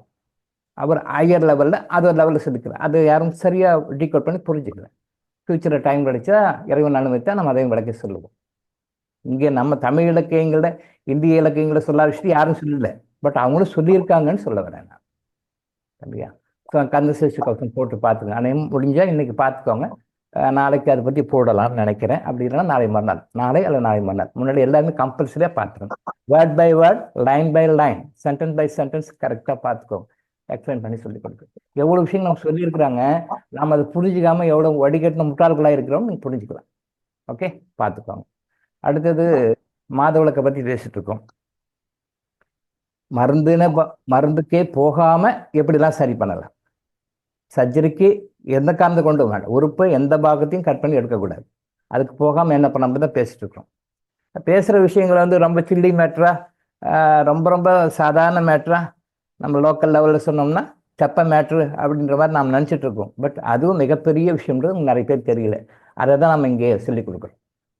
சாப்பிட்ற விஷயம், எல்லாரும் சாப்பிட்றோம். எப்படி சாப்பிட்றோம்? நம்ம சாப்பிட்ற சாப்பாட்டு முறைகள், இன்னைக்கு இருக்கிற முறைகள் மாதவிளக்கு பிரச்சனைகளை உருவாக்குகிறது, பெண்களுக்கு எல்லாருக்கும் ஆரோக்கியம் பிரச்சனைக்கு உருவாக்குறது நிறைய பேர் தெரியாது. சாப்பிடணும் அப்படின்னு சொல்லி சொன்னால் ஸ்பூன் கல்ச்சர் இப்போ நிறைய பேருக்கு வந்துடுச்சு. ஸ்பூனில் எடுத்து சாப்பிட்ற கல்ச்சர் நிறைய பேருக்கு வந்துடுச்சு. எல்லாமே ஸ்பூனில் சாப்பிட ஆரம்பிச்சிட்டாங்க, அப்படி ஸ்டைலாக. அதான் நல்லது அப்படின்ட்டு. நம்ம இந்தியன் சிஸ்டம், அதுலேயும் ஸ்பெசிஃபிக்காக தமிழர்கள் சிஸ்டம் உலகத்தையே வழிகாட்டக்கூடிய பல வகையில், நாட் ஒன்லி ஹெல்த்துன்னு இல்லை, எந்த வாழ்க்கை முறையில் எந்த நடைமுறை எடுத்துக்கிட்டாலும் சரி, எந்த முறையில் பார்த்தாலும் சரி, இந்தியன் சிஸ்டம் இஸ் பர்ஃபெக்ட். நீங்கள் இந்தியன் சிஸ்டத்தில் வந்து எதுவுமே தப்பே சொல்ல முடியாது. இந்தியன் சிஸ்டம் பக்கா சிஸ்டம். அதுலேயும் தமிழர்கள் சிஸ்டம் அதை விட அடிச்சுக்கு போகிற சிஸ்டம். திரும்பவும் சொல்கிறேன், உலகத்தில் நீங்கள் வாழ்க்கையில் மகிழ்ச்சியாக சந்தோஷமாக ஆனந்தமாக இருப்பதற்கு, மகிழ்ச்சியாக சந்தோஷமாக ஆனந்தமாக இருப்பது, எல்லா உயிர்களும் பூமியில் பிறகுற எல்லா உயிரும் சந்தோஷமாக இருக்கணும் நினைக்கும். எல்லா உயிர்களுமே நம்ம கஷ்டப்படணும் எந்த உயிருமே நினைக்காது, எந்த உயிருமே நினைக்காது. ஓரிரு உயிர்லேருந்து 6 உயிர் வரைக்கும் எல்லா உயிர்களுமே சந்தோஷமாக ஹாப்பியாக இருக்கணும்னு நினைக்குது. இயற்கை அப்படி தான் படைச்சிருக்கு. இயற்கையாக சந்தோஷமாக வாழ்றதுக்கு நம்பிக்கைலாம் கொடுத்தும் இருக்கு. ஆனால் நாம் நம்முடைய அறியாமையினால நம்ம கஷ்டப்பட்டுருக்கோம். Purely due to our ignorance, purely due to our ignorance. அதை தவிர வேறு எந்த காரணமே இல்லை. அதை எப்படியெல்லாம் டீகோட் பண்ணி அதை கரெக்டாக ஃபாலோ பண்ணுறது நமக்கு மதங்களில் சொல்லியிருக்கிறாங்க, மற்ற முறைகள் சொல்லி எல்லாமே சொல்லியிருக்காங்க. பட் அதில் ஸ்பெசிஃபிக்காக உலகத்தையே வழிகாட்டக்கூடிய வழிகளை சொன்னது இந்தியா தான். அதுலேயும் ஸ்பெசிஃபிக்காக இன்னமும் அதை வந்து ஃபைன் டியூன் பண்ணி சரி பண்ணால் தமிழர்கள் தான். ஆனால் தமிழர்கள் பேசுகிற மொழியை அதை நாமளே சரியாக பயன்படுத்துவதில்லை, அதை பாராட்டுவதில்லை, அதை நாம் உணர்ந்து கொள்ளவில்லை, நம்ம லைஃப்பில் ஃபாலோ பண்ணுறதில்லைன்னு தான் இன்னைக்கு இருக்கிற உண்மை. அதை தான் நம்ம சொல்லிக் கொடுக்கணும் நிறைய விஷயம். சாப்பாடு விஷயம், சாப்பிட்றது எப்படி சாப்பிடணும்? ஸ்பூனில் சாப்பிட்றேன். இன்னைக்கு ஸ்கூல் கோயிங் ஸ்டூடெண்ட்ஸு ஸ்கூலில் கம்பல்சரியாக ஸ்பூனில் தான் சாப்பிடணும், எல்லாம் கீழே இறச்சிக்கிறாங்க. ஸ்கூலில் சாப்பிடணும், அப்படி தான் சாப்பிடணும் மாதிரி கொண்டுட்டாங்க ஸ்கூலில். அது ஸ்கூல்லையே அவங்க நோயாளிகளாக எப்படி வரணுன்றது ஸ்கூல்லையே ட்ரெயின் அப் பண்ணி கற்றுக் கொடுக்குறாங்க. கையில் சாப்பிடக்கூடாது, ஸ்பூனில் தான் சாப்பிடணும். ஸ்கூல்லையே அவங்க நோயாளியாக உருவாக்குவதற்கான வழிகளை பண்ணி கொடுத்தாங்க, பேஸ் போட்டுடுறாங்க. வீட்லேயே நிறைய பேர் ஸ்பூனில் சாப்பிட்ற பழக்கம் வந்துச்சு. வெளில போகிறவங்களும் ஸ்பூனில் சாப்பிட்றாங்க. It is quite wrong. விரல் கையில் எடுத்து சாப்பிட்றோம். இதுக்கு வந்து யூரோப்பியன் பீப்புள் வேற மாதிரி சொல்லுவாங்க, அது வேற, நம்ம அது விளக்கம் சொல்லுவோம். ஏன் கையில் எடுத்து சாப்பிடணும்? உணவை ஏன் கையில் எடுத்து சாப்பிட வேண்டும்? இந்தியாவோட தான் அந்த பழக்கம் இருக்கு, தமிழ்நாட்டில் அந்த பழக்கம் இருக்கு. தமிழ்நாட்டுக்கு மாறிட்டாங்கன்னு வச்சுக்கோங்க, பட் ஏன் அந்த பழக்கம் இருக்கு? வாய் நாம ஏன் கையில் எடுத்து சாப்பிடணும்? எந்த ஹாஸ்பிட்டல்ல அவங்க சொல்லி கொடுத்துருக்காங்களா? எந்த ஹாஸ்பிட்டல்லையாவது நீங்கள் ட்ரீட்மெண்ட்டுக்கு போகிறீங்க, ப்ரிவென்ஷனுக்கு யாரும் போகிறதில்ல, கியூரேட்டிவ் பர்பஸ் தான் போகிறீங்க. எந்த ஹாஸ்பிட்டல்லையாவது நீங்கள் கையில் எடுத்து சாப்பிடுங்க அப்படின்னு யாராவது சொல்லியிருக்காங்களா? இல்லை. இல்லை எந்த ஆன்மீகவாதிகளாவது எந்த கோயில்லையாவது, மாஸ்க்லையாவது, சர்ச்சிலையாவது, எந்த ஆன்மீக சொற்பொழியாவது கையில் எடுத்து சாப்பிடுங்கன்னு சொல்லியிருக்காங்களா? இல்லை. டாக்டர் இளங்கோ ஹாஸ்பிட்டல் தான் சொல்கிறேன். ஏன் கையில் எடுத்து சாப்பிடணும்? Man is made up of வாதம், பித்தம், கபான்னு சொல்லியிருக்கோம். பஞ்சபூதங்களால் உருவானதுன்னு சொல்லியிருக்கோம். மனிதன் மட்டும் உலகத்தில் இருக்கிற எல்லாமே பஞ்சபூதங்களால் உருவானது. உலகத்தில் எல்லா விஷயங்களுமே பஞ்சபூதங்களால் உருவானது. பஞ்சபூதங்கள் தான் இறைவனாக இருக்கிறதுன்னு சொல்லியிருக்கோம். அப்போ எல்லா பொருளுமே நீங்கள் கண்ட பார்க்குற பொருள் எல்லாமே பஞ்சபூதங்களால் உருவானது தான். உங்கள் உடம்பு, மனம், ஆத்மா எல்லாமே பஞ்சபூதங்களால் உருவானது தான். ஆன்மா மட்டும் கட்டுப்படுத்த முடியாது, அவ்வளோதான். ஆன்மா வெட்ட முடியாது, சுட முடியாது, எரிக்க முடியாது. ஆன்மா இதுவே பண்ண முடியாது. பட் உடம்ப பண்ணலாம். என்ன வேணாலும் பண்ணலாம். எரிக்கலாம், குத்தலாம், வெட்டலாம், எல்லாமே பண்ணலாம். பட் ஆத்மாவை அப்படி பண்ண முடியாது. அது ஒரு ஹைலைட்டான விஷயம். அது பின்னாடி பேசும். இப்போ பேசுறது உடம்பை பற்றி பேசுறது. இப்போ பஞ்சபூதங்களால் உடம்பு உருவாகப்பட்டிருக்கிறது. அப்போ உடம்புல வர எல்லா பிரச்சனைகளுக்கும் இந்த பஞ்சபூதங்களின் மாறுபாடுகள் தான் காரணம்னு உங்களுக்கு எல்லாமே தெரியும். எப்படி உடம்புல ஒரு ஆங்கிளில் பார்த்தா வாதம், பித்தம், கபம் இந்த 3 தோஷங்களை சரியாக இருந்தால், இந்த 3ம் சரியாக இருந்தால் உடம்பு ஆரோக்கியமாக இருக்கும், மனசு ஆரோக்கியமாக இருக்கும், ஆத்மா ஆரோக்கியமாக இருக்கும். இது மாறும் பொழுது நோய்கள் வருகின்றன. இது திருவள்ளுவர் முதல் கொண்டு எல்லாருமே சொல்லியிருக்காங்க. சித்தால சொல்லியிருக்காங்க, ஆயுர்வேதம் சொல்லியிருக்காங்க, திருவள்ளுவர் சொல்லியிருக்காரு. எல்லாருக்கும் தெரியும், இந்தியர்களுக்கு தெரியும், தமிழர்களுக்கு தெரியும். பஞ்சபூதங்களால் உடல் உருவாக்கப்பட்டிருக்கிறது. இந்த உலகம், பிரபஞ்சம் முழுசுமே பஞ்சபூதங்களால் உருவாக்கப்பட்டது. அப்போ உடம்புல ஏதாவது பிரச்சனை வருதுன்னா பஞ்சபூதங்கள் மாறுபாடுகள் காரணம். எப்படி வாத, பித்த, கபம் மாறினா உடம்புல நோய் வருதோ, அதே மாதிரி பஞ்சபூதங்கள் மாறும் பொழுது நம்முடைய உடம்புல நிறைய பிரச்சனைகள் உருவாகும். இப்போ பஞ்சபூதங்கள் மாறும் பொழுது என்ன நடக்கும்? உடம்புல நோய் வரும், வாழ்க்கையில பிரச்சனை வரும், கல்யாணத்துல பிரச்சனை வரும், குழந்தை பிறக்காது, கல்யாணம் லேட் ஆகும், பணம் வரும், லாஸ் ஆகும், பணம் வரல, கஷ்டம் இருக்கும், கடன் வாங்கினேன், கடன் கொடுக்க முடியல, கோடிக்கணக்கில் கடன் இருக்கு, கடன்காரனுக்கு வட்டி கொடுக்க முடியல, வீட்டில் பிரச்சனை, ஒய்ஃப் மதிக்க மாட்டுறாங்க, புள்ள மதிக்க மாட்டேங்குது, மாமியார் பிரச்சனை பண்றாங்க, மாமனார் பிரச்சனை பண்றாரு, புள்ள பிரச்சனை பண்றான். வாழ்க்கையில் அத்தனை பிரச்சனைகளுக்கும் பஞ்சபூதங்கள் காரணமாக இருக்கின்றன. உடம்புக்கு மட்டும் இல்லை, நோய்க்கு மட்டும் இல்லை, வாழ்க்கையில நீங்க சந்திக்கிற தினம் சந்திக்கிற எமோஷன், டென்ஷன், பிரச்சனை அதுவும் கூட பஞ்சபூதங்கள் காரணமாக இருக்கின்றன. பஞ்சபூதங்களின் மாறுபாடுக்கு தான் உங்கள் வாழ்க்கை எல்லா பிரச்சனையும் உருவாக்குகின்றன. பண பிரச்சனை, கஷ்டம், வரவுக்கும் செலவுக்கும் பத்தலை, வரவு எட்டனா செலவு பத்தனா, கண்ட்ரோல் பண்ண முடியல, என்ன பண்ணாலும் பணம் பத்த மாட்டேங்குது, எனக்கு நல்ல வேலை கிடைக்க மாட்டேங்குது, எனக்கு நல்ல பொண்ணு கிடைக்க மாட்டேங்குது, எனக்கு நல்ல மாப்பிள்ளை கிடைக்க மாட்டேங்குது. இதுக்கு கூட பஞ்சபூதங்கள் மாறுபாடுக்கு தான் காரணம்னு தெரிஞ்சுக்கும். இந்த உலகத்துல யாருமே சொல்ல மாட்டாங்க, சித்தர்கள் மட்டும்தான் தெளிவா சொல்றாங்க. சித்தர்கள் சொன்னா இறைவன் சொல்ற மாதிரி, இறைவன் சொன்னா இந்த பிரபஞ்சத்தை படைத்தவன் சொன்ன மாதிரி என் மூலமா சொல்ல வைக்கிறாங்க. அவ்வளவுதான். உங்களுக்கு கண்ணு, காது, மூக்கு இருக்கிற ஒரு ஒரு பிசிக்கல் பாடியா நான் முன்னால இருக்கிறேன், அவ்வளவுதான். பேசுறது எல்லாமே அவங்க தான். இறைவு செய்தி தான் உங்களுக்கு சொல்லப்படுகிறது. இந்த மாறுபாடுகள் பஞ்சபூதங்களால் உருவாகின வாழ்க்கையில் எல்லா பிரச்சனையும். அப்போ இந்த பஞ்சபூதம் சரி பண்ற வேலையை தான் நான் பார்க்கணும். காலையில நைட் படுக்கிறோம், அந்த பஞ்சபூதம் சரி பண்ற வேலையை தான் பார்க்கணும். நாம உணவை எடுத்து சாப்பிடும் பொழுது இந்த 5 விரல்களும் உணவில் படுகின்றன. 5 விரல்களும் உணவை படுகின்றன. நாம் உணவை சாப்பிடும் பொழுது, அதை எடுத்து சாப்பிடும் பொழுது நாக்கில் இந்த 5 விரல்களும் படுகின்றன. இப்ப 5 விரல்களும் உள்ள படும் பொழுது அந்த உணவின் மூலமாக உங்களுக்கு நாட் ஒன்லி ஆரோக்கியம் மட்டும், இப்ப நான் சொன்னனே எல்லாமே சமன் பண்ற ஒரு சக்தி நம்ம கையில இருந்து உள்ள போகுது. அப்போ தினமும் நம்ம சாப்பிடும் பொழுது, 3 வேளை சாப்பிட்டாலும் சரி, 2 வேளை சாப்பிட்டாலும் சரி, சாப்பிடும் பொழுது நம்ம கையில எடுத்து சாப்பிடும் பொழுது இந்த 5 விரல்கள் இருக்கின்ற சக்கரங்கள் மூலமாக, மினி சக்கராஸ் சொல்லுவாங்க, இந்த சக்கரங்கள் மூலமாக நமக்கு உணவு உள்ளே போகும் பொழுது நம்மளையும் அறியாம நம்முடைய பஞ்சபூதங்களின் பர்சன்டேஜ், அந்த பஞ்சபூதங்களின் இம்பேலன்ஸை பேலன்ஸ் பண்றோம்.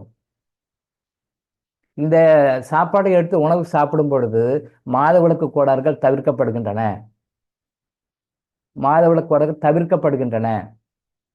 நோய்கள் தவிர்க்கப்படுகின்றன. எத்தனை பேர் தெரியும்? எந்த டாக்டர் சொல்லியிருக்காங்க இது வரைக்கும்? எந்த ஆன்மீகவாதி சொல்லியிருக்காரு? யாராவது சொல்லியிருக்காங்களா? நோ. எந்த ரிலிஜனுமே சொல்லலை, யாருமே சொல்லலை. கையில் எடுத்து நீங்கள் சாப்பிடுவது உங்களுக்கு வாழ்க்கை பிரச்சனைகளை குறைக்கும், உங்களுடைய நோய்களை போக்கும், பெண்களுக்கு மாதவிலக்கு கோளாறுகளை சரி செய்யும், வராது தவிர்க்கும். புரிஞ்சுக்கோங்க, சின்ன விஷயம்தான், சப்ப மேட்டர் தான். ஆனால் இதில் அவ்வளோ விஷயம் இருக்குன்னு யாருக்குமே தெரியல. இதுதான் நாம் சொல்கிறோம். தயவு செஞ்சு சாப்பிடும் பொழுது சாப்பாடை கையில் எடுத்து நல்லா பிசைஞ்சு விரல் வழியாக டச் பண்ண மாதிரி சாப்பிட்டோம்னா ஆட்டோமேட்டிக்காக டச் ஆகிடும். நீங்கள் ஸ்பூனில் சாப்பிட்டா அது கிடைக்காது, ஸ்பூனில் சாப்பிட்டா கிடைக்காது. விரல் எடுத்து சாப்பிடுங்க, இல்லை மேலே இறக்கும் பரவாயில்ல, பரவாயில்ல, தப்பு இல்லை. ஒரு ஸ்கூலில் அப்படி தான் ஸ்பூனில் சாப்பிட்டாங்க. நான் ஒரு தடவை அந்த ஸ்கூலுக்கு விசிட் பண்ணும்போது அவங்களுடைய அந்த பிரின்ஸ்பலை கேட்டேன், குழந்தைங்கள எல்லாம் ஸ்பூனில் சாப்பிட சொல்கிறீங்களா மேடம், ஏன் அவங்க கையில் சாப்பிட சொன்னால் என்ன அப்படின்னு கேட்டேன் நான். அப்போ அந்த பிரின்ஸ்பல் சொல்கிறாங்க, சார் கையில் சாப்பிட்லாம் சார், நல்ல பழக்கம் தான், எனக்கும் புரியுது, நானும் ஆஃபீஸ் ரூமில் அப்படி தான் சாப்பிட்றேன். அது பாருங்கள், நல்லா பாருங்கள், நானும் ஆஃபீஸ் ரூமில் தனியாக சாப்பிட்றது கையில் தான் சாப்பிட்றேன், ஸ்பூனில் சாப்பிட்றது இல்லை சார். ஆனால் குழந்தைங்க என்ன பண்ணுறாங்க, கையில் சாப்பிட்டு நல்லா பூச்சிக்கிறாங்க, இழுத்துக்கிறாங்க, அந்த மாதிரிலாம் பண்ணுறாங்க சார். அது ரொம்ப டைம் ஆகுது, அந்த லஞ்ச் டைம்குள்ளே பசங்களை முடிக்க முடியறதில்ல அப்படின்னு சொல்லி சொன்னாங்க. இப்போ நான் சொன்னேன், மேடம் தப்பு மேடம், அது நம்ம குழந்தைங்களை ஆரோக்கியமாக நல்லா டெவலப் பண்ணணும் மேடம். நீங்கள் படிக்கிற பசங்களை என்ஜினியரிங் படிக்க வைக்கிறீங்க, டாக்டருக்கு படிக்க வைக்கிறீங்க, நாங்கள் அப்படி படிக்க வைக்கிறோம், இப்படி படிக்க வைக்கிறோம்னு சொல்லிட்டு மந்த்லி ஆனுவல் மீட்டிங்கு, பேரண்ட்ஸ் மீட்டிங் எல்லாம் போட்டு அவங்கள அப்படியே ஒரு பணம் சம்பாதிக்கின்ற ஒரு எந்திரங்களாக உருவாக்குறீங்க நீங்கள். பணம் பணம் பணம், படி படி படி, நல்லா கிராஜுவேஷன் வா, நல்லா படி, எங்கள் ஸ்கூலில் இப்படியெல்லாம் கிரியேட் பண்ணுறோம், எங்கள் ஸ்கூலில் இப்படிலாம் டெவலப் பண்ணுறோம் அப்படின்னு சொல்லிலாம் பில்டப் பண்ணி பசங்களை கமர்ஷியலாக உருவாக்குறீங்க. ஆரோக்கியமாக உருவாக்குங்க மேடம், அந்த பழக்கம் வேண்டாம், பண்ணுங்க மேடம் சொன்னேன். அப்புறம் அதுக்கு பிறகு அவங்க மேனேஜ்மெண்ட்டில் பேசி அந்த கான்வென்ட்டில் அந்த ஸ்கூலில் குழந்தைங்க மதியானம் லஞ்சு கையில் சாப்பிட்ற மாதிரி பழக்கத்தை கொண்டு வந்தாங்க. ஒரு நல்ல விஷயம், அது நல்ல விஷயம். அந்த ஸ்கூலில் சொன்ன பிறகு, ஆமாம் சார் நீங்கள் சொல்கிற பாயிண்ட் கரெக்டு தான் சார், ஆரோக்கியமான குழந்தைங்க நம்ம வளர்த்தணும், அவங்க மேலே இறச்சிட்டாலும் பரவாயில்ல, அதனால் என்ன மறுநாள் போய் வாஷ் பண்ணிக்க போகிறாங்க, நீங்கள் சொன்ன பிறகு தான் சார் எனக்கு அது வந்தது. இப்போ நானும் பப்ளிக்காக எல்லா ஸ்டாஃபுக்கும் சொல்லிட்டு எல்லாரும் கையிலே சாப்பிட சொல்கிறேன் சார், மதியானம் லஞ்ச் சாப்பிட சொல்கிறேன் சார், ஃபோன் எடுத்துகிட்டு நானும் அப்படி நான் ரெகுலராக சாப்பிட்றேன், பட் எல்லாருக்கும் அப்படி சொல்கிறேன் சார், குழந்தைகளுக்கும் நான் அப்படி பண்ணுறேன் சார்னு சொல்லிட்டு அவங்க மேனேஜ்மெண்ட்டில் பேசி பர்மிஷன் வாங்கி குழந்தைங்களை எல்லாரும் யூனிஃபார்மில் கீழே போட்டாலும் பரவாயில்ல சாப்பிடுங்கன்னு சொல்லி பழக்கணும். ஒரு நல்ல விஷயம், ஒரு அருமையான விஷயம், அது தப்பு இல்லை, நல்ல அது ஒரு புண்ணியம் கூட. நீங்கள் குழந்தைங்க நம்ம ஸ்கூலில் வரணும், டாக்டர் ஆகணும், நம்ம ஸ்கூலில் வரணும், இன்ஜினியர் ஆகணும், நம்ம ஸ்கூலில் வரணும், ஆடிட் ஆகணும், ஃபோக்கஸ் பண்ணுறீங்க, பணம் சம்பாதிக்கும் எந்திரங்களாக அவங்கள மாற்றுறீங்க. பட் அவங்களுக்கு ஆரோக்கியத்தை சொல்லிக் கொடுக்குறேன்னு சொல்கிறீங்க, ஆனால் கூட இந்த விஷயத்தையும் சேர்த்துக்கோங்க அப்படின்னு சொன்னேன். அதை பார்த்து சில ஸ்கூலில் ஃபாலோ பண்ணாங்கன்னு சொன்னாங்க. சந்தோஷமான விஷயம், நல்ல விஷயம். ஸோ சாப்பிடும் பொழுது வீட்டில் நீங்களும் சாப்பிடுங்க, அவங்களுக்கு பழக்கி கொடுங்க, கையில் எடுத்து சாப்பிட சொல்லுங்க. இந்த கையில் எடுத்து சாப்பிடும்போது அந்த பஞ்சபூதங்களும் அந்த எனர்ஜி உங்களுக்கு உள்ளே போகும், அதில் இருக்கிற கூட குறைச்சல பேலன்ஸ் பண்ணும். அந்த எனர்ஜி உள்ளே போச்சுன்னா என்ன பண்ணும், கம்மியாக இருந்தாலும் கூட்டி கொடுக்கும், கூட இருந்தாலும் அதை குறைச்சி கொடுக்கும், பேலன்ஸ் பண்ணி கொடுக்கும். ஸோ 5 விரல்களுக்கும் அதுதான் நம்ம கிறிஸ்டல் யோகாவில் கூட 5 விரலை ஏன் சேர்த்த சொல்கிறோம், சமான முதிரைன்னு சொல்லுவாங்க. முதிரையில் சமான முதிரைன்னு சொல்லுவாங்க, பட் சமான முதிரைன்னு சொல்லும்போது 5 விரலும் சேர்த்தணும், 5 விரலும் சேர்த்தணும். நம்ம முத்ரா சயின்ஸில் சமான முதிரைன்னு சொல்லுவாங்க, பேலன்சிங் முத்ரான்னு சொல்லுவாங்க. பட் அதை கிறிஸ்டலில் வச்சு பண்ணும்பொழுது என்ன ஆகும், அதை ஏன் கிறிஸ்டலில் வச்சு கிறிஸ்டல் யோகான்னு சொல்லி கொடுக்குறோம், கிறிஸ்டல் யோகான்னு அதை ஏன் செய்ய சொல்கிறோம்னா, இந்த சமான முத்திரையில் இப்படி பண்ணும் பொழுது நல்லா நோட் பண்ணுங்க, எல்லா கைகளும் எல்லாருக்கும் அந்த 5 விரலும் ஒன்றா சேராது. நீங்கள் வச்சு பாருங்கள், நீங்கள் சாதாரண நம்ம வீட்டில் வச்சு பாருங்கள், எல்லாமே நீங்களே கூட வச்சு பாருங்கள், கிளாஸ் முடிஞ்ச பிறகு கூட. இது இப்போ பாருங்கள், இப்போ நான் வைக்கிறேன் பாருங்கள், நான் வைக்கிறேன் பாருங்கள், 5 விரலும் நீங்கள் அது மாதிரி 5 விரலும் சேர்ந்தால் 5 விரலும் சேராது, நிறைய பேருக்கு சேராது, ஒரு 50% கூட சேராது. ஏன் சேராது அப்படின்னா, எந்த விரல் அங்கே சரியாக கரெக்டாக உட்கார்லையோ அந்த சம்மந்தப்பட்ட பூதம் உங்கள் உடம்புல பாதிச்சிருக்குன்னு அர்த்தம். முத்ரா சயின்ஸில் 5 விரலும் இப்படி சேர்த்துங்கன்னு சொல்லுவாங்க. 5 விரலும் உங்களுக்கு சேர்த்து வைக்கும்பொழுது 5 விரலும் சேராது. நல்லா நோட் பண்ணி பாருங்க.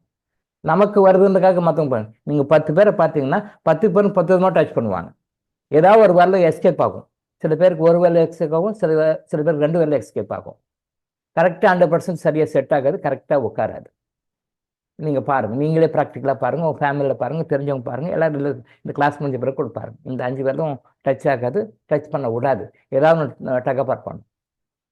ஏன்னா அது சம்மந்தப்பட்ட உங்களுடைய பூதம் வந்து பாதிக்கும். அது சம்மந்தப்பட்ட உடல் பிரச்சனைக்கு, அது சம்மந்தப்பட்ட வாழ்க்கை பிரச்சனை உங்களுக்கு இருக்கும். அந்த பூதம் சம்மந்தப்பட்ட அந்த பஞ்சபூதம் இருக்கு இல்லையா, அந்த பஞ்சபூதம் சம்மந்தப்பட்ட அந்த பிரச்சனை உங்கள் வாழ்க்கையில் இருக்கும், ஏதாவது வகையில் இருக்கும். ஒரு பிரச்சனையும் எந்த பூதத்தால் வருகின்றதுன்னு ஒரு எடுக்கலாம். அதை பற்றியும் கிளாஸ் எடுக்கலாம். நம்ம ஒரு விரலுக்கும் என்ன பிரச்சனை வரும், ஒரு பூதத்துக்கும் என்ன பிரச்சனை வரும். லைஃப் பிரச்சனையை பற்றி பேசுகிறேன் நான், ஆரோக்கியத்தை பற்றி இல்லை. ஆரோக்கியத்தை பற்றி எல்லாரும் பேசுகிறாங்க. இது பூதம், இது இந்த பூதம், இது இந்த பூதம், இது இப்படி வச்சா இந்த நோய் போகும், இது வச்சா இந்த நோய் போகும். அது லிஸ்ட் இருக்கு நிறைய. ஈவன் முத்தா சயின்ஸில் கூட அதை தான் சொல்கிறாங்க. சித்தர்கள் பியாண்ட் தட் லிமிட். சித்தர்கள் வந்து ஹையஸ்ட் லிமிட். சித்தர்கள் எல்லாம் கம்பேர் பண்ணுறதுக்கு யாருமே பிறக்க முடியாது. சித்தர்கள்லாம் கம்பேர் பண்ணுறதுக்கோ அவங்கள ஓவர்லுக் பண்ணுறதுக்கோ இனி ஒருத்தர் யாரெல்லாம் பிறக்க முடியாது. பிறந்ததும் இல்லை, பிறக்கவும் மாட்டாங்க, பிறக்கவும் முடியாது. சித்தர்கள் தான். அவங்கள அடிச்சதுக்கு யாருமே கிடையாது. அவங்கள நாம தான் சரியாக பயன்படுத்திக்கணும், அவ்வளோதான். அவங்கள இறைவனுக்கு அடுத்த நிலையும் கூட சொல்லணும். இறைவனுடைய ஒரு பகுதி தான் அவங்களுமே. இறைவனுக்கு அடுத்த ஸ்டேஜ் சார் சித்தர்கள் அப்படிலாம் சொல்ல முடியாது. இறைவனுடைய ஒரு பகுதி தான் அவங்களே. A part of divine, a part of God, a part of almighty God தான் சொல்லணும் சித்தர்கள். பட் அவங்க சொல்கிற விஷயத்தை வந்து நம்ம ஓவர்லுக் பண்ணவே முடியாது. அது வந்து தப்புன்னு ப்ரூவ் பண்ணவே முடியாது. எந்த காலத்தையும் ப்ரூவ் பண்ண முடியாது. அவ்வளோ அருமையான விஷயத்தை சொல்லுவாங்க அவங்க. ஸோ அந்த வாழ்க்கையில் வர பிரச்சனைகளுக்கும் கூட இந்த பஞ்சபூதங்கள் காரணமாக இருக்கின்றன. ஸோ அப்போ வந்து முத்ராவில் அந்த சமான முத்ரான்னு சொல்கிற அந்த முத்ரையில் நம்ம 5 விரலும் வைக்கும்போது அது உடல் சார்ந்த விஷயமாக சொல்லப்படுகிறது. பட் வாழ்க்கை சம்மந்தப்பட்ட பிரச்சனைகள் சார்ந்தமாகவும் அதை நம்ம கரலேட் பண்ணி நம்ம சொல்கிறோம். ஸோ எந்த விரல் உங்களுக்கு டச் ஆகலையோ அல்லது சேர மாட்டேந்தோ அது சம்மந்தப்பட்ட பிரச்சனை, பூதம் சம்மந்தப்பட்ட பிரச்சனை உடம்புல இருக்குது, நோய்கள் இருக்குது, பிரச்சனைகள் இருக்குதுன்னு அர்த்தம். அதனால தான் சமான முதிரை போடுங்கன்னு சில யோகாவில் சொல்லி கொடுப்பாங்க. பட் அந்த கிறிஸ்டல் யோகா, ஏன் கிறிஸ்டல் யோகா பண்ணணும் அது சொல்லும்போது அது what is difference between this சமான முதிரை அண்ட் கிறிஸ்டல் யோகா. இந்த கிறிஸ்டல் யோகாவுக்கும் அதுக்கும் என்ன வித்தியாசம்னு சொல்லி சொன்னால், நீங்கள் அது வைக்கிறீங்க, இந்த விரல் டச் ஆகாது, சில விரல் டச் ஆகாது, சில விரல் மாறும், அப்போ அந்த பிரச்சனை போகும். பட் இங்கே கிறிஸ்டல் வச்சு கிறிஸ்டல் பண்ணுவோம். கிறிஸ்டல் அந்த டைமில் இருக்கணும், உள்ளங்கையில் இருக்கணும், அந்த பாக்கெட்டில் இருக்கணும், எங்கே இருந்தாலும் பரவாயில்ல, தப்பில்லை. உங்கள் ஆறாவுக்குள்ளே இருக்கணும். அதாவது வந்து உங்கள் பாக்கெட்டில் இருக்கலாம், உங்கள் பாக்கெட்டுலாம் உங்கள் கழுத்தில் ஏதாவது ஃபார்மில் போட்டிருக்கலாம், ஏதாவது ஒரு ஃபார்மில் போட்டிருக்கலாம், இல்லை கையில் வச்சுக்கலாம், உள்ளங்கையில் வச்சுக்கலாம். அது உங்கள் ஆறாவில் உங்களோட சுற்றி சரௌண்டிங்கில் 5-6 அடிக்குள்ளே இருந்தாலும் கூட போதும். அந்த எனர்ஜி உங்களுக்கு வந்துடும். அதை முன்னாடி கூட வச்சுட்டு பண்ணலாம். அப்படி பண்ணும்பொழுது என்னென்னா, எந்த பூதம் உங்களுக்கு டச் ஆகலையோ, எந்த பூதம் உங்களுக்கு வந்து எஸ்கேப் ஆகுதோ, உங்களை நான் கண்டுக்க மாட்டேன், நீ இப்படி தான் கஷ்டப்படணும், நான் உனக்கு கோஆப்ரேட் பண்ண மாட்டேன்னு எந்த போதும் உங்களுக்கு டக் அப்பார்ட் பண்ணுதோ அந்த போத சக்தியை பேலன்ஸ் பண்ணி கொடுத்துரும். அது ஏன் கிறிஸ்டல் பயன்படுத்தணும்னு புரியுதா உங்களுக்கு? இப்போது சில பேர் பாருங்கள், இப்போ ஒரு 3 விரல கூடும், இந்த விரல கூடாது, சில பேர் இந்த விரல கூடும், இந்த விரல கூடாது. அது நீங்கள் அனுபவத்தை பார்த்தீங்கன்னா தெரியும். அதுவும் ஸ்பெசிஃபிக்காக ஏதாவது பிரச்சனையில் நீங்கள் இதை டெஸ்ட் பண்ணணும் அப்படின்னா, ஏதாவது ரொம்ப அதாவது ஹெல்த் எயில்மெண்ட் சொல்லுவாங்க இல்லையா, உடம்பு சரியில்லாமல், உடம்பு நோயாக, உடம்பு பிரச்சனையாக இருக்கிறவங்க பாருங்கள், அந்த கை சேரவே சேராது. ஆரோக்கியமாக இருக்கிறவங்க வச்சு பார்க்கும்போது கொஞ்சம் கண்டுபிடிக்க கஷ்டமாக இருக்கும். கொஞ்சம் ஓரளவுக்கு நல்ல ஆரோக்கியம் இருக்கிறவங்களுக்கு கண்டுபிடிக்க கஷ்டமாக இருக்கும். பட் ப்ராப்ளத்தை ஏதாவது டிசீஸில், ஏதாவது பிரச்சனையில், ஏதாவது கஷ்டத்தில் சஃபராக இருக்கிறவங்கள நீங்கள் விரல் எடுத்து பார்த்தீங்கன்னா உங்களுக்கு தெரியும், அவங்க விரல் இப்படி கூடவே கூடாது, அப்படியே ஒரு நிமிஷம் தொடர்ந்து வைக்கவும் முடியாது. ஏன்னா பிகாஸ் அந்த பூதம் வந்து உங்களுக்கு ட்ரபிள் கொடுத்துட்ருக்கும். இன்க்ளூடிங் மாதவிளக்கு கோளாறுகளையும் சேர்த்து தான் சொல்கிறோம். நம்ம இப்போ அதை பற்றி தான் பேசிகிட்டு இருக்கோம். ஆனால் டிவேட் ஆகி பேசலை, டிவேட் ஆகிற மாதிரி இருக்கும், ஆனால் அதை பற்றி தான் பேசிட்டு இருக்கோம். அப்போது அந்த பஞ்சபூதங்கள் வந்து மாறும் பொழுது இப்படி மாறுது, அது கோஆப்ரேட் பண்ண மாட்டேன். ஆனால் கோஆப்ரேட் பண்ணணும், ஒரு 48 மினிட்ஸ் கோஆப்ரேட் பண்ணணும், 48 மினிட்ஸாக பண்ணணும், மினிமம் 48 மினிட்ஸாக பண்ணணும். இல்லை 24 2 பண்ணிங்கன்னா அதாவது பண்ணணும். இல்லை 3 வீஸாக பிரிச்சிங்கன்னா 16 நிமிஷங்களாகவோ கோஆப்ரேட் பண்ணாது. ஆனால் பண்ணாது. அப்படி பண்ணாத போது நீங்கள் கிறிஸ்டலை யூஸ் பண்ணி அது செய்யும் பொழுது எந்த பூதம் அல்லது பூதங்கள் உங்களுக்கு கோஆப்ரேட் பண்ணலையோ, எந்த பூதம் அல்லது பூதங்கள் உங்களுக்கு சப்போர்ட் பண்ணலையோ, அந்த விரல்கள் வந்து டீவியேட் ஆகுதோ, கோஆப்ரேட் பண்ணலையோ, அந்த பூதத்தினுடைய எனர்ஜியை காஸ்மிக்லேருந்து கிறிஸ்டல் எடுத்து உங்களுக்கு கொடுத்துடும். அதனால தான் கிறிஸ்டல் யூஸ் பண்ணணும்னு சொல்கிறேன். இப்போ புரியுதா உங்களுக்கு? ஏன் சார் நம்ம வெறுமனே வந்து சமான முதிரை பண்ணுறதுக்கும் அதை கிறிஸ்டல் யோகாவை மாற்றி கிறிஸ்டலாக பண்ணும்போதுக்கும் என்ன வித்தியாசம் அப்படின்னா, நீங்கள் வெறுமனே பண்ணும்போது சப்போர்ட் பண்ணாது, அது வீக் ஆகிடும். மற்ற பூதங்கள் எனர்ஜி தான் பேலன்ஸ் ஆகும், அது ஆகாது. பிகாஸ் அது உங்களுடைய பேட் கர்மோனால அது அப்படி தான் பண்ணும். பட் நீங்கள் கிறிஸ்டல் யூஸ் பண்ணும்பொழுது எது உங்களுக்கு டீவியேட் ஆகுதோ, எது உங்களுக்கு சப்போர்ட் பண்ணாமல் உங்களுக்கு கஷ்டம் கொடுக்கணும், உங்கள் பேட் கர்மாவால் எது கோஆப்ரேட் பண்ணாது இருக்குதோ அந்த எனர்ஜியை, அந்த பஞ்சபூத சக்தியை டிவைன் காஸ்மிக்லேருந்து எடுத்து, கிறிஸ்டல் காஸ்மிக்லேருந்து எடுத்து உங்கள் பாடியில் கன்வெர்ட் பண்ணி கொடுத்துரும். உங்கள் பாடிக்கு ஆறாக காமிச்சிட்டு. அதனால தான் கிறிஸ்டல் யோகா பண்ணுங்க அப்படின்னு சொல்கிறோம். கிறிஸ்டல் யோகா மேக்ஸிமம் 50 மினிட்ஸ், அதுக்கு மேலே பண்ண வேண்டாம். கிறிஸ்டல் யோகா ஒரு நாளைக்கு 50 மினிட்ஸ் பண்ண வேண்டாம். கிறிஸ்டல் மெடிடேஷன் எப்போ வேணாலும் பண்ணலாம், any time 24 hours a day கூட பண்ணலாம், தப்பு கிடையாது. பட் கிறிஸ்டல் யோகா ஒரு நாளைக்கு நாட் மோர் தேன் 50 மினிட்ஸ் மேலே பண்ணக்கூடாது. 50 மினிட்ஸ். சில எக்ஸப்ஷன்ஸ் இருக்குது, அது இப்போ வேண்டாம், அது பின்னாடி பார்ப்போம். சில எக்ஸப்ஷன்ஸ் இருக்குது, அது இப்போ வேண்டாம். இப்போதைக்கு 48 மினிட்ஸ், 48 ஒரு மண்டலம் கவனம் வச்சுக்கோங்க, 48 ஒரு 50 ரவுண்டாக வச்சுக்கோங்க, ஒரு ஞாபகத்துக்கு ஒரு 50 நிமிஷம், நாட் மோர் தேன் தட். அப்போ அதுக்கு மேலே போயிட்டா நிறைய சைடு எஃபெக்ட் வருமா? நோ, அது கிடையாது, அப்படி கிடையாது. அதுக்கு மேலே போனால் சைடு எஃபெக்ட் வரும், ஆஃப்டர் எஃபெக்ட் வரும், அப்படிலாம் கிடையாது. அதுவே போதுமான, அதுக்கு மேலே தேவையில்லை. எக்ஸ்ட்ரா பண்ணால் தப்பு கிடையாது, but not necessary, absolutely not necessary. போதும். எப்படி நான் வந்து ஒரு இந்த நம்ம மருந்துகள் கொடுப்போம், அந்த மருந்துகள் கொடுக்கும்போது அதை சப்பி சாப்பிடணும்னு சொல்லி கொடுப்போம். 4 மாத்திரை எடுத்துக்கோங்க, 2 மாத்திரை எடுத்துக்கோங்க அப்படின்னு சொல்லி கொடுப்போம். 2 மாத்திரை எடுத்துக்கோங்க, 3 மாத்திரை எடுத்துக்கோங்க அப்படின்னு சொல்லி கொடுப்போம். அப்போது நம்ம சில பேர் என்ன பண்ணுறாங்க, சரி சீக்கிரம் நல்லா ஆகட்டும்ன்றதுக்காக எக்ஸ்ட்ரா சாப்பிடுவாங்க. சார் 2 மாத்திரை இல்லை சார், 4 சாப்பிட்டேன், 4 மாத்திரை சாப்பிட்டேன், அப்படி இல்லை. நம்ம நேச்சுரல் சிஸ்டம் எப்படின்னா, சித்தர்கள் கண்டுபிடிச்ச அந்த இறை சிஸ்டம் எப்படின்னா, நாம் ஒரு மருந்தை கொடுக்குறோன்னா அத்தனை மாத்திரைக்கு மேலே நீங்கள் சாப்பிட்டா வேலை செய்யாது, அவ்வளோதான் இழுக்கும். வேலை செய்யாது மீன்ஸ் அவ்வளோதான் இழுக்கும். இப்போ நீங்கள் 4 மாத்திரை சாப்பிடுங்கன்னா, நான் 4 மாத்திரை சாப்பிட்டீங்கன்னா அது போதும். நீங்கள் என்ன பண்ணுறீங்க, சில பேர் தெரியாமல், தப்பு இல்லை, தெரியாமல் சாப்பிட்றாங்க. சார் ஒரு 8 சாப்பிட்டா கொஞ்சம் சீக்கிரம் நல்லா ஆகிடுங்க சார், 8 சாப்பிட்டா சீக்கிரம் நல்லா ஆகிடுங்க சார், அப்படி 8 சாப்பிட்றாங்க. அப்போ 8 சாப்பிட்டாலும் 4 தான் உள்ள அப்சார்ப் ஆகும், 4 வெளில வந்துடும். வேஸ்ட். ஏன்னா அவ்வளோதான் உள்ள கெப்பாசிட்டி, அதுக்கு மேலே இழுக்காது.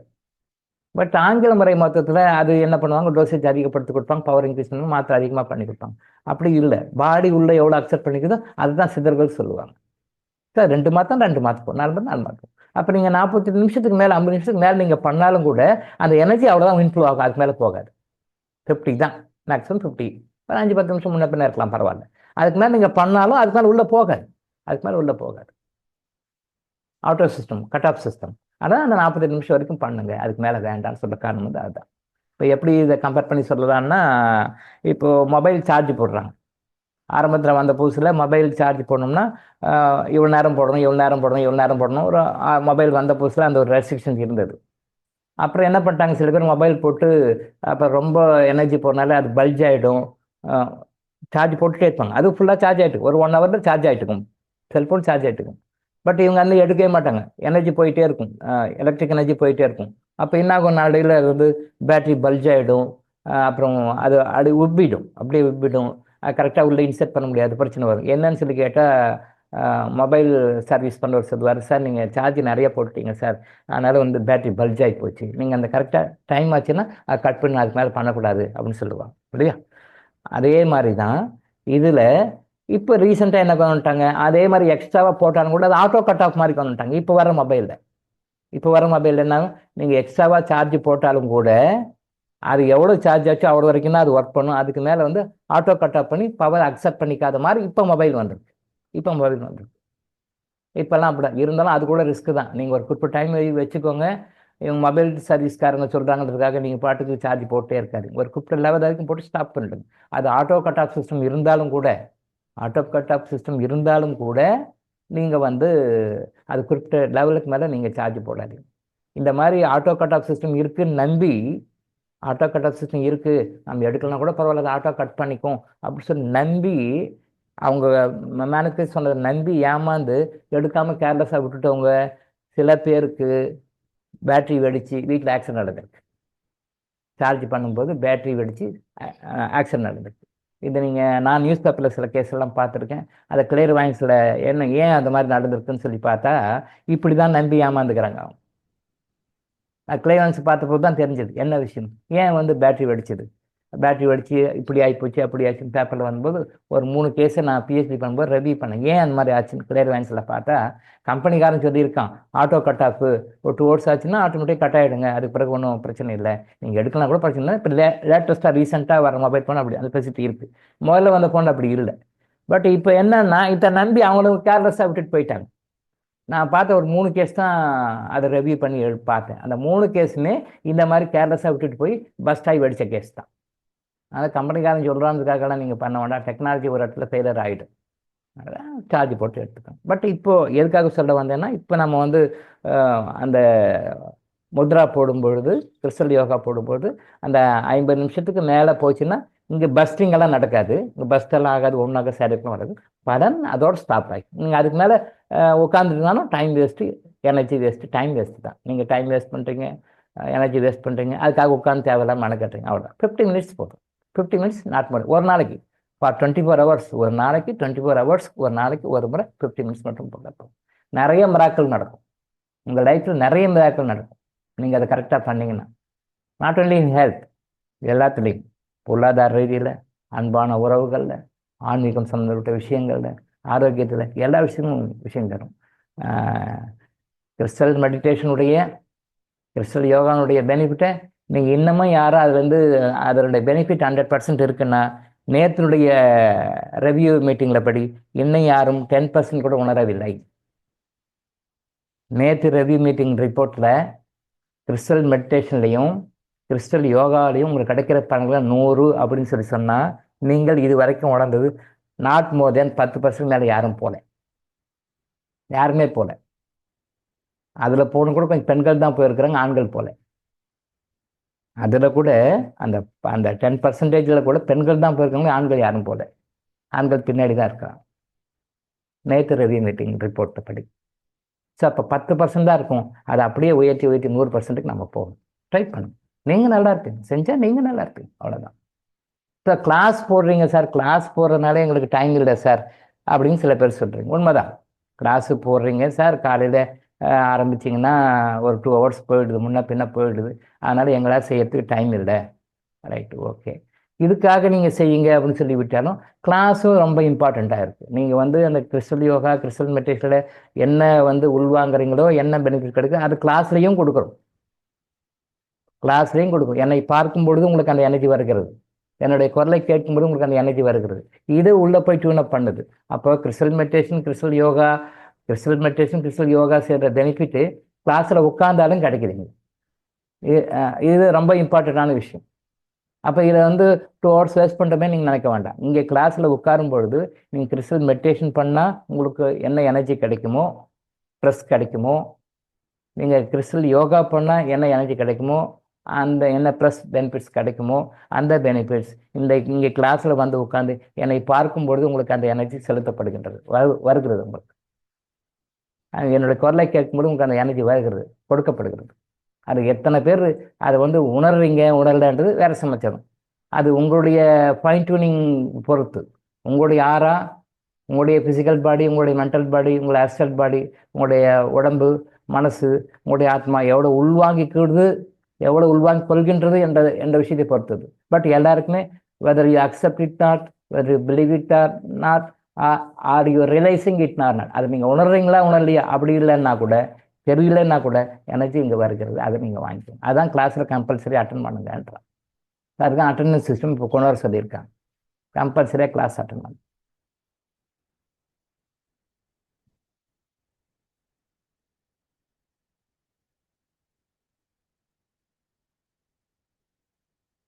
ஸோ கம்பல்சரியாக கிளாஸ் அட்டன் பண்ண சொல்கிறதுக்கு காரணம் வந்து அதுதான். அது வந்து நீங்கள் சில பேர் கிளாஸ் அட்டன் பண்ணுறாங்க, ஏதாவது ஒரு ஃபங்க்ஷனில், ஏதாவது ஒரு விசேஷத்தில் அன்றைக்கி பிரேக் ஆகி போச்சுன்னா அப்புறம் அதை விட்டுறாங்க, அதை பார்க்குறது கிடையாது.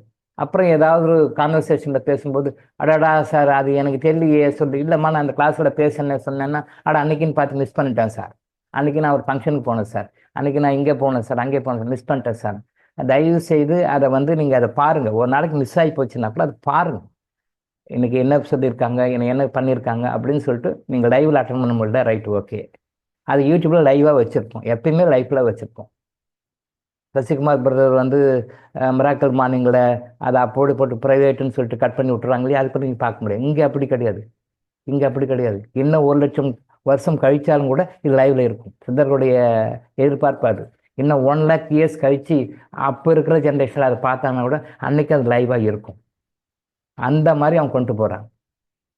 ஸோ ப்ரைவேட்டு இந்த டைமில் தான் பார்க்கணும், இதுக்கு மேலே பார்க்க முடியாது, கட் பண்ணது. நீங்கள் அதை எடுத்து பாருங்கள். மிஸ் ஆகி போச்சுன்னா கூட அந்த டேட்டை போட்டு பாருங்கள்.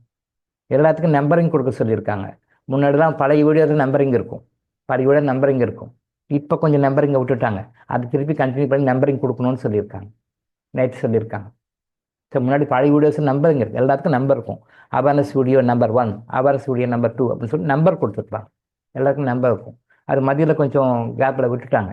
இப்போ நடக்கிற கிளாஸுக்கு கூட இன்னும் இந்த கிளாஸில் சொல்கிற மற்ற விஷயம் கூட எல்லாமே கம்பல்சரி நம்பரில் கொண்டு வரணும்னு இருக்காங்க. எல்லாமே இத்தனாவது வீடியோ, இத்தனாவது கிளாஸு அப்படின்னா அத்தனாவது வீடியோ, அத்தனாவது கிளாஸ் கரெக்டாக வரணும். இன்னமும் 1 lakh years கழித்து அவங்க பார்த்தாலும் கரெக்டாக தெரியணும்னு மாதிரி சொல்லியிருக்காங்க. ஸோ அந்த நம்பரிங் சிஸ்டம் கொண்டு வருவோம். அப்போ நீங்கள் கரெக்டாக பார்க்குறீங்களா அப்படின்னு சொல்லி பார்த்துக்கோங்க, தெரிஞ்சுக்கோங்க. அந்த நம்பரிங் சிஸ்டம் கரெக்டாக பார்க்குறோமா, கரெக்டாக தெரிஞ்சுக்கிறோமா அப்படின்னு சொல்லி கரெக்டாக பார்த்து அப்போ கரெக்டாக இது மிஸ் ஆகாத மக்களுக்கு கொண்டு போகணும் அவங்க நினைக்கிறாங்க, சித்தர்கள் நினைக்கிறாங்க. அதனால் அதை நீங்கள் கொஞ்சம் கோஆப்ரேட் பண்ணி பார்த்துக்கோங்க. மிஸ் பண்ணிட்டேன் சார் அப்படி நான் சொன்ன பிறகு அப்புறம் வீடியோ போய் பார்க்குறது, நான் சொன்ன பிறகு அப்புறம் கிளாஸ் போய் அட்டன் பண்ணி பழைய கிளாஸ் வீடியோ பார்க்குறது அப்படி இல்லாமல் நீங்கள் ரெகுலராக பார்த்துக்கோங்க. Because of your wellbeing, because of your happiness, அதை நீங்கள் ஃபாலோ பண்ணிக்கோங்க. நம்ம கொடுக்குறோம், அதை வாங்கிக்கிறது உங்களுடைய இது. ஸோ சாப்பாடுன்றது இனிமேலுக்கு 5 விரலை சாப்பிடுங்க.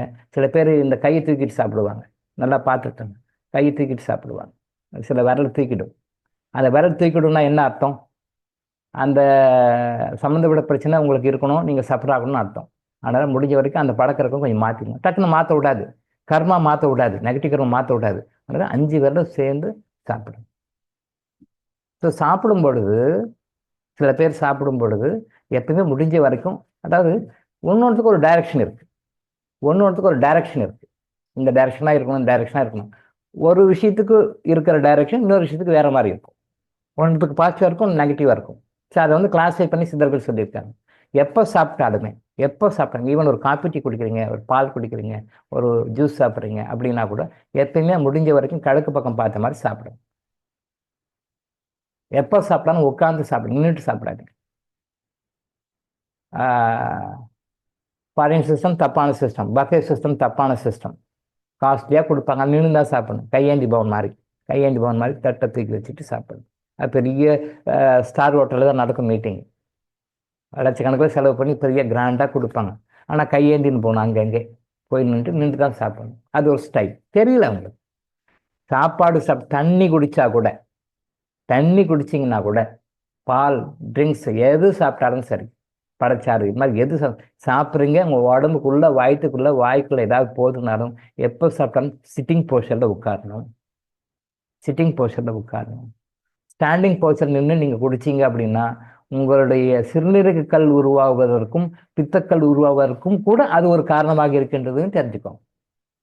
தெரியாது நிறைய பேர். கால் பிளாடர் ஸ்டோனுக்கு போகிறீங்க, கிட்னி ஸ்டோனுக்கு போகிறீங்க, அவங்க அந்த ஸ்டோனை ரிமூவ் பண்ணுவாங்க. அது கரையத்துக்கு மருந்து கொடுப்பாங்க, கரைஞ்சா ஓகே, கரலன்னா ரிமூவ் பண்ணுறதுக்கு சர்ஜரி கொடுப்பாங்க. யாராவது ஸ்டாண்டிங்கில் வந்து எதுவும் சாப்பிடாதீங்க, தண்ணி கூட ஸ்டாண்டிங் நின்று குடிக்காதீங்கன்னு எந்த ஹாஸ்பிட்டலையாவது எந்த டாக்டராக சொல்லியிருக்காங்களா?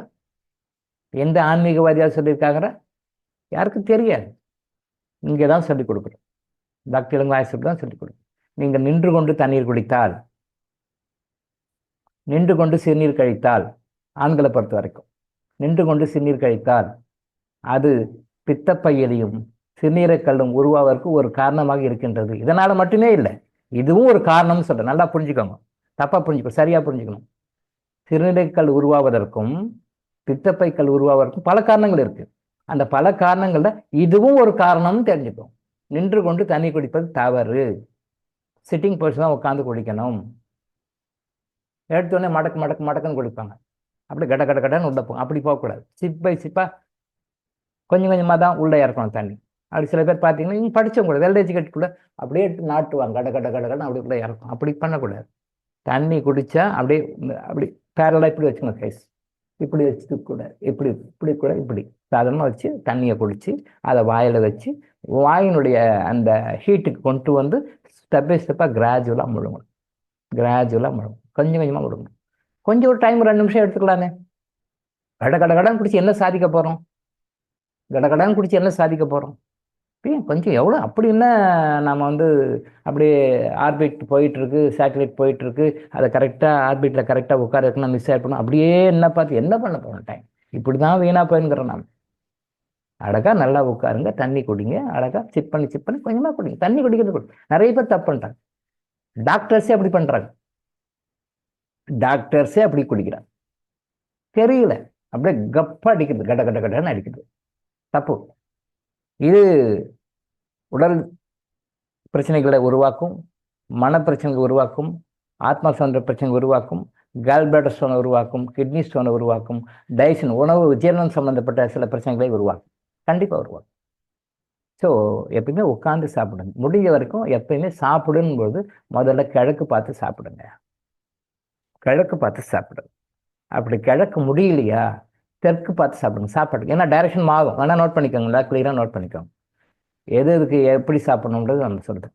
படுக்கிறதுக்கு உண்டான விஷயங்கள் வேற, சாப்பிட்றதுக்கான விஷயங்கள் வேற.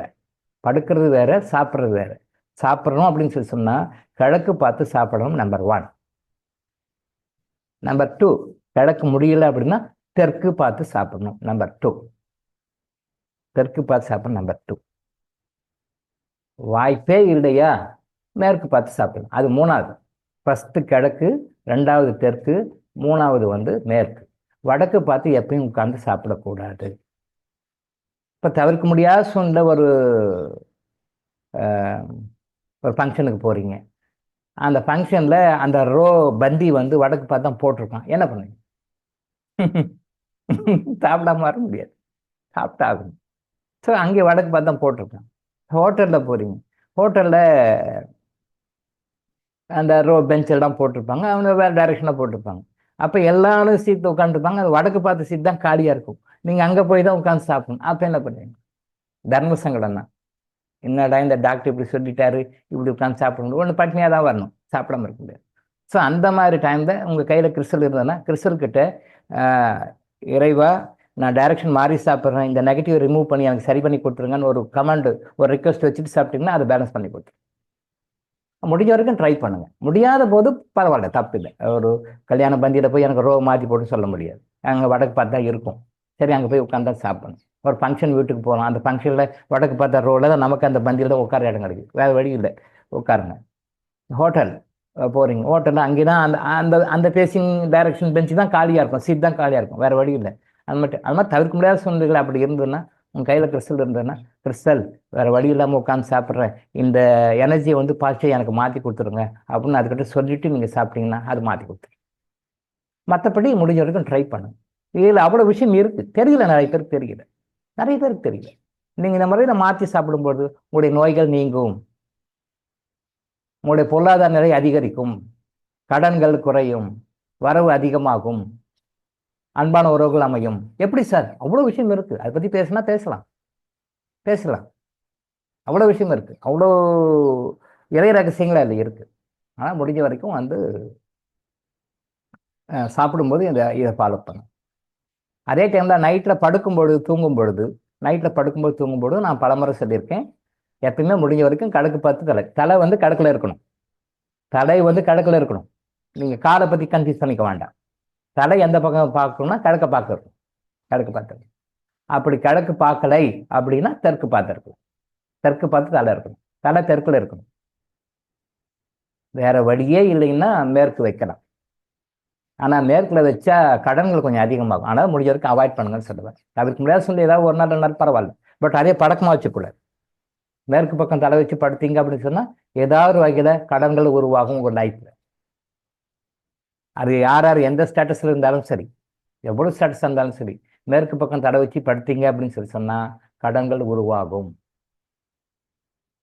நம்ம குரூப்பில் போட்டிருந்தாங்க, ஏதோ நம்ம நேற்று மெசேஜும் இந்த நேரம் ஏதோ பார்த்தேன் நான். மேற்கு பார்த்து விளக்கேற்றினா கடன்கள் குறையும்னு போட்டிருந்தாங்க. மேற்கு பார்த்து விளக்கேற்றினா கடன்கள் குறையும், அது ஒரு பாயிண்ட் மட்டும் தப்பு, மற்ற எல்லாமே கரெக்ட். அது ஃபுல்லாக படிக்க நேரம் அப்படியே பார்த்தேன். பார்க்கும் பொழுது மேற்கு பார்த்து விளக்கேற்றினா கடன்கள் குறையும்னு போட்டிருந்தது. அதில் எனக்கு இந்த மாதிரி தான் கண்ட விளக்கணை ஊற்ற மாதிரி கரெக்டாக தெரியும். தப்பாக போட்டிருக்காங்க அப்படின்னு அதை ரவுண்ட் அப் பண்ணேன். மெசேஜ் இப்போ சொல்கிறேன், நோட் பண்ணி. எல்லா விஷயமும் கரெக்ட், அதில் எல்லாமே போட்டிருக்காங்க, எல்லாம் கரெக்டு. பட் மேற்கு பார்த்து விளக்கேற்றினால் கடன்கள் குறையும் போட்டுக்கிறது தவறு, முழுக்க தவறு. அப்போ அது என்ன பண்ணுவாங்க, குட் கர்மா இருக்கிறவங்களுக்கு இப்போ நம்மள மாதிரி மெசேஜ் போய் சேர்ந்துடும். ஐயோ அதில் தப்பாக போட்டிருக்காங்கப்பா, டாக்டர் சொல்லிட்டாரு, அப்போ மேற்கு பார்த்து விளக்கேற்றக்கூடாது, அப்போ தப்பாக போட்டிருக்காங்க அப்படின்னு சொல்லி அந்த குட் கர்மா இருக்கிறவங்களுக்கு இறைவன் ஏதாவது ஒரு லிங்க் பண்ணி கொடுத்துருவாரு. இப்போ நான் சொன்ன விஷயம் அவங்க காதுக்கு ஏதாவது வகையில் போய் சேர்ந்துடும். ஏதோ வகையில் போய் சேர்ந்து உங்கள் மூலமாவோ யார் மூலமாவோ இந்த ஏதோ வீடியோ பார்க்குற மூலமாவோ இந்த மெசேஜ் கேட்கணும் யாரோ ஒருத்தர் போய் சேர்ந்துடும். பட் கடன் வாங்கி கஷ்டப்படணுன்றவங்க என்ன பண்ணுவாங்க, அந்த மெசேஜ் கரெக்டாக கண்டப்படும். இறைவன் அப்படி படம் வைப்பார். அது தப்பான ஒரு மெசேஜ் அது. பட் இறைவன் என்ன பண்ணுவார், அவர் தான் கேடியாச்சு, அவர் கரெக்டாக யாரெல்லாம் கஷ்டப்படணுமோ அவங்களாம் கரெக்டாக இது பார்க்க வைப்பார். அது ஏதாவது வகையில் பார்க்க வைப்பார், கேட்க வைப்பார், ஏதாவது வகையில் அது மெசேஜ் அவங்களுக்கு போகும். பார்ப்பாங்க, ஓ மேற்கு பக்கம் விளக்கு ஏற்றினா அப்போ கடன் போகுமோ, ரைட் சொல்லியிருக்காங்கப்பா நாமளும் ஏற்றுவோம்னு சொல்லிட்டு மாற்றி விளக்கு ஏற்றுவாங்க. மேற்கு பக்கம் கடன் ஒன்றும் பிரச்சனை வந்துகிட்டே இருக்கும். அப்புறம் தெரியாது, அப்புறம் யாரும் போய் கேட்க முடியாது, ஆத்தென்டிசிட்டி போய் கேட்க முடியாது, நீங்கள் தானே சொன்னீங்க அப்படின்னு யாரையும் போய் கேட்க முடியாது. அது ஒரு மெசேஜ் அவ்வளோதான். என்ன ஃபார்வர்ட் பண்ணி கேட்டார், சார் உங்கள் மெசேஜை கேட்டு தான் நான் இப்போ விளக்கு ஏற்றினேன் சார், இப்போ எனக்கு மேற்கு பக்கம் ஏற்றின பிறகு கடன் ஜாஸ்தி ஆகி போச்சு. நான் எனக்கு அவங்க வேற எது சொன்னாருங்க நான் போட்டேங்க, வேற எதாவது ஃபார்வர்ட் பண்ணாங்க நான் போட்டேங்கன்னு விடுவாங்க. பட் அதே டாக்டர் உங்ககிட்ட கேட்டால் கரெக்டாக எக்ஸ்பிளைன் பண்ணி உங்களுக்கு க்ளியர் பண்ணி விட்டுருவார். டாக்டர் உங்ககிட்ட வந்தால் அது தப்புமா, இது இப்படி பண்ணு சொல்லிடுவார். அப்போ டாக்டர்கிட்ட யார் வர வைக்கும், நல்ல கர்மா சொக பண்ணுறவங்களாம் வர வைக்கும். கஷ்டப்படணுன்றவங்க இந்த மெசேஜ் கேட்க மாட்டாங்க. இந்த மாதிரி மெசேஜ் பார்ப்பாங்க, ஓ மேற்கு பக்கம் விளக்கு ஏற்றான் கடன் தீருமாப்பா அப்படின்னு சொல்லிட்டு விளக்கு ஏற்றி இன்னும் கடனை போய் மாட்டிக்குவாங்க. அதுக்கு சரியான சொல்யூஷன் யாரும் சொல்ல மாட்டாங்க, அதுக்கு யாரும் எக்ஸ்பிளனேஷன் சொல்ல மாட்டாங்க. சோர்ஸ் ஆஃப் இன்ஃபர்மேஷன் கொடுத்தாரு, அவரும் எனக்கு தெரியாதுன்னு கை வச்சிருவார். ஆனால் இங்கே அப்படி இல்லை. டாக்டருங்க ஆயுசத்தில் சோர்ஸ் ஆஃப் இன்ஃபர்மேஷன் கொடுக்குதுன்னா அது ஃபுல்லாக ஆத்தென்டிசிட்டி நம்ம கொடுக்குறோம், அதுக்கு எக்ஸ்பிளனேஷன் கொடுக்குறோம், அது உங்களுக்கு புரியுற மாதிரி விளக்கி சொல்கிறோம். உங்களுக்கு புரியலனா புரியுற மாதிரி இன்னும் திருப்பி உங்களுக்கு கற்றுக் கொடுக்குறோம். ஆத்தென்டிசிட்டி ஆஃப் இன்ஃபர்மேஷன் இங்கே தான். அதுக்கு ஆத்தென்டிசிட்டி கொடுக்குறோம், நம்பகத்தன்மை கொடுக்குறோம், அதுக்கு ஆதாரம் கொடுக்குறோம். இது இப்படித்தான் அடித்து சொல்கிறோம், அது விளக்கம் சொல்கிறோம், ஆதாரபூர்வமாக உங்களுக்கு விளக்கி சொல்கிறோம், தெளிவாக உங்களுக்கு சொல்லிக் கொடுக்குறோம். ஓ பிகாஸ் இந்த message it is coming from divine கிட்டேருந்து வர்றதுனால அது அவங்களுக்கு தெளிவான விஷயம். அதனால் சாப்பிடும் பொழுது இந்த விஷயங்களை கரெக்டாக ஃபாலோ பண்ணுங்கள். இந்த மேற்கு பார்த்து விளக்கேற்றுறது அது மட்டும் வேண்டாம். அந்த மெசேஜில் போட்டிருந்தாங்க, நம்ம குரூப்பில் தான் போட்டிருந்தாங்க. அது மட்டும் தவிர மற்ற அதாவது விளக்கேற்றோம்னா நம்பர் 1 ஈஸ்ட்டு, வடக்கு ஏற்றலாம். மேற்கு பக்கம் ஏற்றாதீங்க, தெற்கு பக்கம் மட்டும் ஏற்றலாம். அது யமதீபம் என்று சொல்லப்படுகின்ற முன்னோர்களை நோக்கி வழிபடுகின்ற நாட்களுக்கு சில காரணங்களுக்காக யமதர்மனை நோக்கி வழிபடுகிறது அப்படின்னு நம்ம இந்து மதம் சொல்லுது. பட் சயின்டிஃபிக்காக நீங்கள் எதிர்பார்க்குற மாதிரி சயின்டிஃபிக்காக சொல்லும் பொழுது தெற்கு பக்கம் ஏற்ற வேண்டிய சில குறிப்பிட்ட நாட்கள் இருக்குது. எல்லா நாளும் கிடையாது. ஸ்பெசிஃபிக்காக சில குறிப்பிட்ட நாட்கள் இருக்கின்றன. அந்த குறிப்பிட்ட நாட்களை நம்ம கிளாஸில் சொல்கிறோம். எந்த நாளில் தெற்கு நோக்கி விளக்கு ஏற்றணும், முன்னோர்களுக்காக எந்த நாளில் எந்த டைமில் எந்த நாட்களில் எந்த டைமில் ஏற்றணும்னு சொல்கிறோம். அந்த நாட்களில் அந்த டைமில் மட்டும்தான் தெற்கு நோக்கி ஏற்றணும், மற்ற டைம் தெற்கு நோக்கி ஏற்றக்கூடாது. ஸ்பெசிஃபிக்காக அந்த ஸ்பெஷலாக அலாட்டட் டைம் சொல்லலாம். அந்த அலாட்டட் டைமில் மட்டும்தான் தெற்கு நோக்கி விளக்கு ஏற்றணும், மற்ற டைமில் ஏற்றக்கூடாது. ஸோ சாப்பிடுகின்ற உணவின் மூலமாக மாதவிலக்கு கோளாறுகள் சரிப்படுத்தப்படுகின்றன, குணப்படுத்தப்படுகின்றன, மாதவிலக்கு கோளாறுகள் தவிர்க்கப்படுகின்றன அப்படின்ற விஷயத்தை புரிஞ்சு. இது சொல்ற மாதிரி செப்பமேட் சிலிமெட் நினைக்கிறேன் 4 விஷயம் இருக்குது. தயவுசெய்து அதை ஃபாலோ பண்ணுங்க, சரியா? அப்புறம் நேற்று ரிவ்யூவில் என்ன சொன்னாங்க அப்படின்னா, கர்மானுஜிகின் டீச்சர்ஸ் அப்படின்னு சொல்லிட்டு உருவாக்கணும். அந்த கர்மானுஜிகின் டீச்சர்ஸ் அப்படின்றவங்க உங்கள் நேமை ரெஜிஸ்டர் பண்ணலாம். சில கண்டிஷன் நிறைய சொல்லியிருக்காங்க, சில 2-3 கண்டிஷன் மட்டும் சொல்கிறேன். அந்த கண்டிஷனுக்கு ஓகேன்றவங்க உங்கள் நேமை ரெஜிஸ்டர் பண்ணிக்கலாம். நம்பர் ஒன் யாரெல்லாம் கர்மானுஜிகின் இருக்கீங்களோ அவங்க நான் சர்வீஸ் பண்ணி மக்களுக்கு நல்லா புரிஞ்சுக்கோங்க. நான் எனக்கு பேர் கிடைக்கணும், புகழ் கிடைக்கணும், என்னை 4 பேர் மெச்சிக்கணும், என்னை 4 பேர் பாராட்டணும், எனக்கு இதனால் இந்த ஆதாயம் கிடைக்கணும் அப்படின்னு நினைக்கிறவங்க இல்லை. இந்த மக்கள் சமுதாயத்துக்காக என்னால் எவ்வளோ நேரம் ஒதுக்கி மக்களுக்கு சேவை செய்ய முடியும் அப்படின்னு யார் நீங்கள் நினைக்கிறீங்களோ, அதாவது இறைக்கட்டளையினுடைய 17வது விதி, இறைக்கட்டளையினுடைய 17வது இறைக்கட்டளை சர்வீஸ் பண்ணும். இதில் நான், என் மனைவி, என் மக்கள், என் சுற்றம் அப்படின்னு இல்லாமல் இந்த உலகத்தில் வாழ்கின்ற மக்களுக்காக, சமுதாயத்துக்காக எந்த பிரதிபலனும் எதிர்பார்க்காம நான் செய்கிறேன்றவங்க நம்பர் 1 அதை எழுதிக்கோங்க. அவங்க கர்மானுஜிகின் டீச்சர்ஸாக வரலாம். இந்த எதிர்பார்ப்புகளாக சர்வீஸாக பண்ணணும்னு நினைக்கிறேன். 1. நம்பர் 2, கிளாஸை கம்பல்சரியாக அட்டன் பண்ணுறவங்களா இருக்கணும். டெய்லி கம்பல்சரியாக கிளாஸை லைவாக அட்டன் பண்ணுறவங்களா இருக்கணும், நாட் ஆன் யூடியூப். அது ஃபஸ்ட்டு ப்ரியாரிட்டி. ஃபாரின்ல இருக்கிறவங்க மட்டும்தான் எக்ஸெப்ஷன் கொடுத்துருக்குறாங்க. ஃபாரின்ல இருக்கிறவங்க மட்டும்தான் வேறு வேறு டைம் ஜோனில் இருக்கிறாங்க, வேறு வேறு டைம் ஜோனில் இருக்காங்க. அவங்களுக்கு காலையாக இருக்கும், மதியமாக இருக்கும், மாலையாக இருக்கும், இரவாக இருக்கும். அவங்களுக்கு முடியாது அப்படின்னால ஃபாரின்ல இருக்கிறவங்களுக்கு மட்டும்தான் அந்த எக்ஸெப்ஷன் கொடுத்துருக்காங்க. ஒழிய இந்தியாவில் இந்தியா டைம் ஜோனில் இருக்கிறவங்க கம்பல்சரியாக காலையில் கிளாஸ் அட்டன் பண்ணுறவங்களா இருக்கணும். நம்பர் 2. இது நம்பர் 2. 3வது, ஃபாரின்ல இருக்கிறவங்க இருக்கலாம், பட் அவங்க மட்டும் யூடியூப்ல பார்த்துக்கலாம். அவங்க மட்டும் யூடியூப் பார்த்து அதுக்கு மட்டும் எக்ஸெப்ஷன் கொடுத்துருக்காங்க. மற்றபடி யாராக இருந்தாலும் கிளாஸ் கம்பல்சரி அட்டன் பண்ணுறவங்களாக இருக்கணும். எல்லா நாளையும் அட்டன் பண்ண முடியாது, அது வாஸ்தவம் தான். அது பட சந்தர்ப்ப சொந்த குடும்பத்தில் பட சந்தர்ப்ப சூழ்நிலை இருக்கலாம், பரவாயில்ல, தப்பு இல்லை. அப்படி இல்லைனாலும் அன்னைக்கே அதை அந்த கிளாஸை பார்த்துடணும். அன்னைக்கே பார்த்துடணும். இன்னைக்கு காலையில் மிஸ் ஆகி போயிட்டாங்களா, காலைல கிளாஸ் அட்டன் பண்ண முடியா, ஓகே, நோ ப்ராப்ளம். பட் அன்னைக்கு அடுத்த 24 ஹவர்ஸ்க்குள்ள அடுத்த கிளாஸ் ஆரம்பிக்கிறதுக்கு முன்னாடி அதை பார்த்துடணும். இன்கேஸ் சமயம் பார்க்க முடியும், அடுத்த நாளாவது அதை பார்த்துடணும், கம்பல்சரி பார்த்துடணும். நான் அதை பார்க்கல சார், மிஸ் பண்ணிட்டேன் சார், யாரும் சொல்லக்கூடாது. முடிஞ்ச வரைக்கும் கிளாஸில் லைவ் அட்டன் பண்ணணும். அட்டன் பண்ண முடியலன்னா யூடியூப் வீடியோலையாக பார்க்கணும். அன்னைக்கே பார்த்தோம், 24 ஹவர்ஸ் அடுத்த கிளாஸ் ஆரம்பிக்கு முன்னாடி பார்த்துடணும். அப்படியே முடியலையா, அட்லீஸ்ட் சமய சந்தோஷம் இருக்கிற மாதிரி அதை கண்டினியூஸாக அடுத்த நாளே பார்த்தணும். இது கம்பல்சரியாக பார்க்கணும், 2வது ரூல். 3வது, கம்பல்சரியாக கிறிஸ்டல் குறைஞ்சபட்சம் 2 கிறிஸ்டலாக அதை யூஸ் பண்ணுறவங்களா இருக்கணும். கம்பல்சரியாக 2 கிறிஸ்டலாக யூஸ் பண்ணவங்களா இருக்கணும். கிறிஸ்டல் யூஸ் பண்ணாதவங்க நாட் எலிஜிபிள்.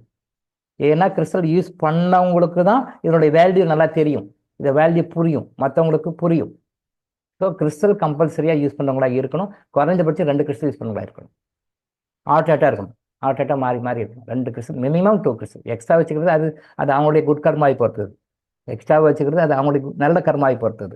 அடுத்த லெவலுக்கு உயர்ந்த நிலைக்காக எந்த அளவுக்கு பயன்படுத்திக்கிறாங்களே பொறுத்தது. பட் மினிமம் 2 கிறிஸ்டல் இருக்கணும். அந்த 2 கிறிஸ்டல் மாற்றி 24 ஹவர்ஸ் அவங்க கிறிஸ்டனுடைய கண்ட்ரோலில் இருக்கிற மாதிரி இருக்கணும். அதை தான் எதிர்பார்க்குறாங்க. 24 ஹவர்ஸ் கிறிஸ்டனுடைய கண்ட்ரோலில் இருக்கணும். எஸ், இது 3வது.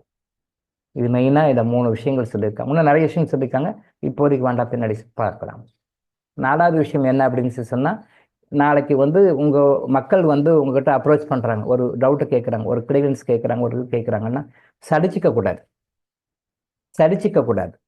டென்ஷன் ஆகக்கூடாது, எமோஷன் ஆகக்கூடாது. அப்படியே டென்ஷனே எமோஷன் ஆகக்கூடாது, அதை அவங்ககிட்ட காட்டிக்கக்கூடாது. இந்த குணம் இருக்கணும்.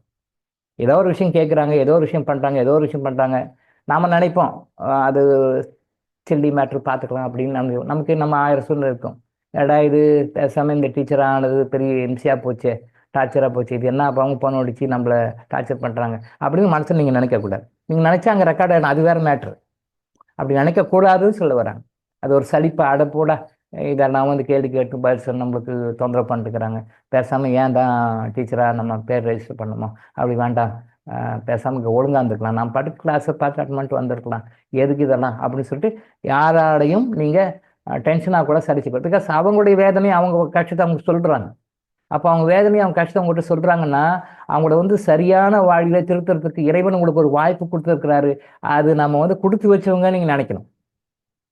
அவங்க கஷ்டத்தை, அவங்க துக்கத்தை, அவங்களுடைய பிரச்சனையை அவங்ககிட்ட பரிமாறிக்கிறாங்கன்னா உங்களுடைய நோக்கம் எப்படி இருக்கணும்? உங்களுடைய நோக்கம் எப்படி இருக்குன்னா, இறைவன் நம்மகிட்ட அனுப்பிச்சிருக்கிறாரு, இந்த துக்கத்தை நம்மகிட்ட ஷேர் பண்ணுறதுக்காக நம்ம அனுப்பிச்சிருக்கிறாரு, அதை ஷேர் பண்ணுறாரு, அவருக்கு நல்ல வழி காட்டுறதுக்கு நமக்கு ஒரு வாய்ப்பு கொடுத்துருக்கிறாரு.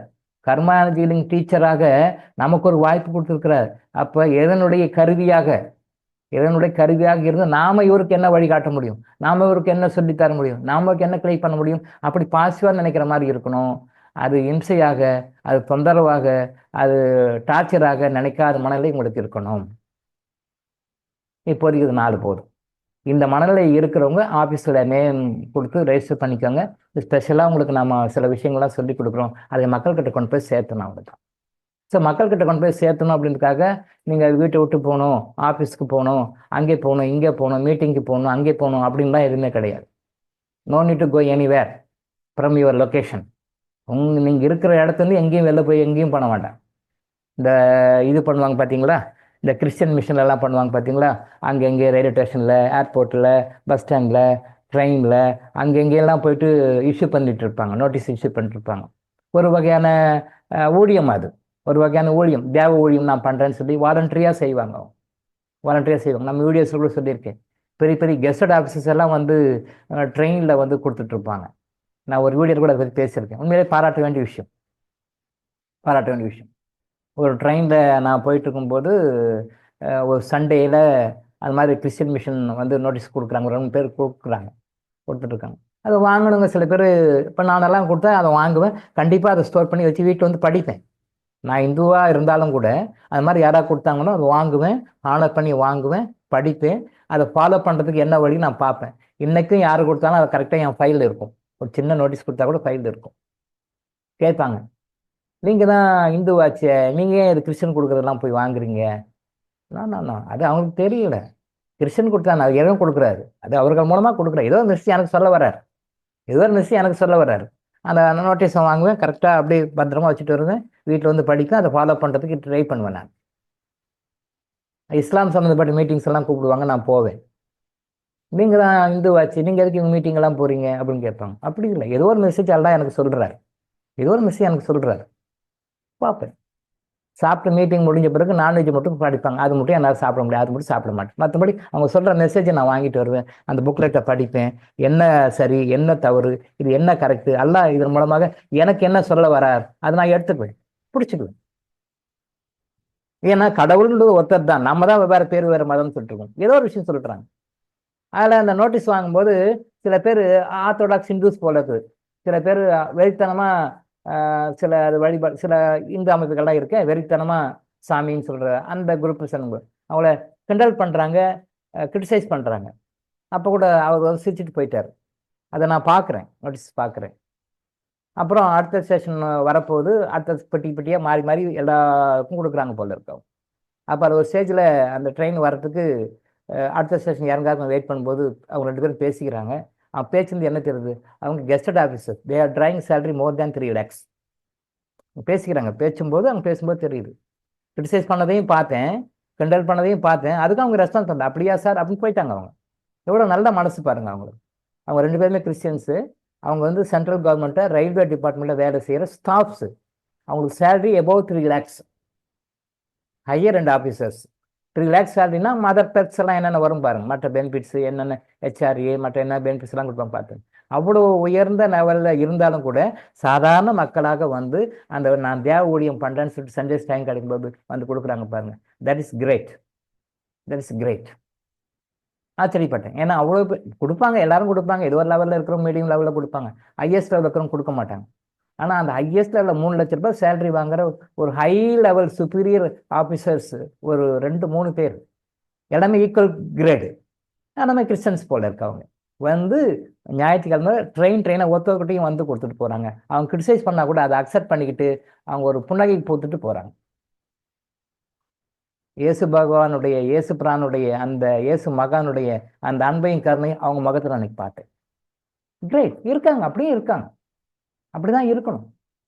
சார் உங்களை வந்து அந்த மாதிரிலாம் எங்கேயும் போங்க வாங்க சொல்லுங்க, பணம் செலவு பண்ணிட்டு போங்க வாங்கலாம் சொல்ல.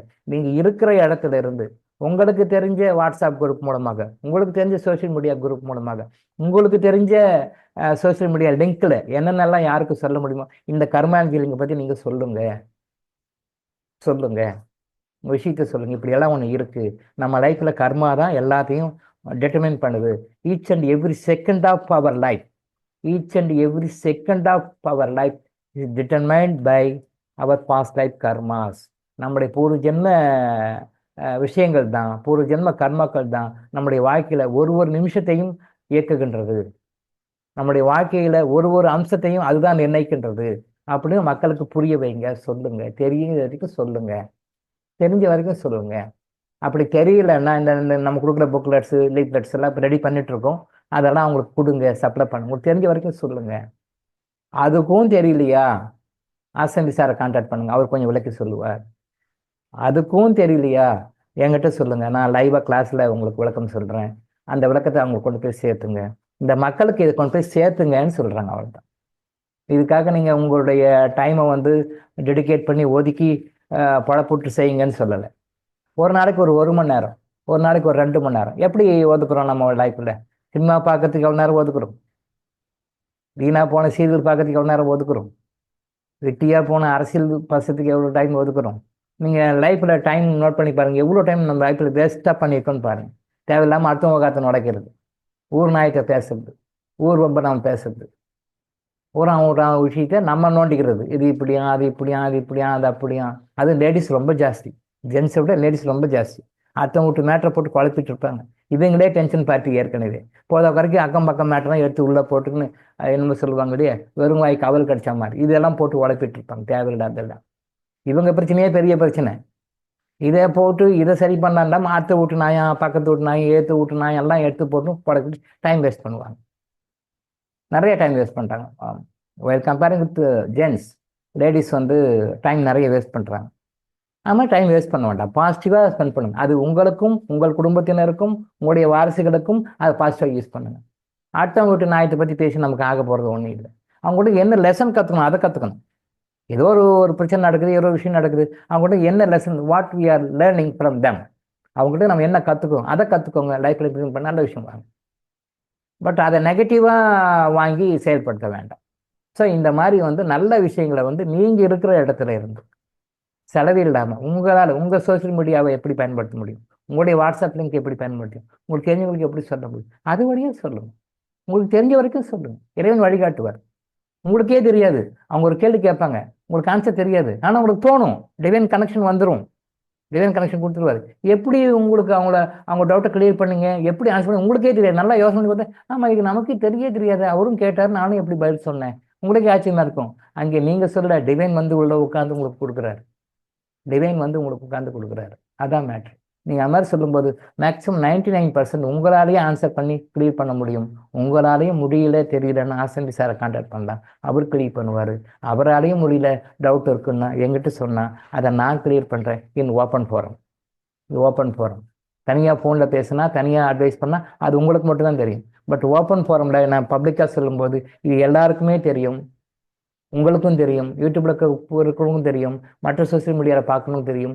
இன்னும் 1 லட்சம் கழிச்சு சிதர்கள் சொல்கிற மாதிரி 1 lakh years கழிச்சு யாராவது இந்த வீடியோ பார்க்குறாங்க, அப்பயும் அவங்களுக்கு மெசேஜ் போகும். அந்த மெசேஜ் எல்லாருக்கும் நிறையா போகும்.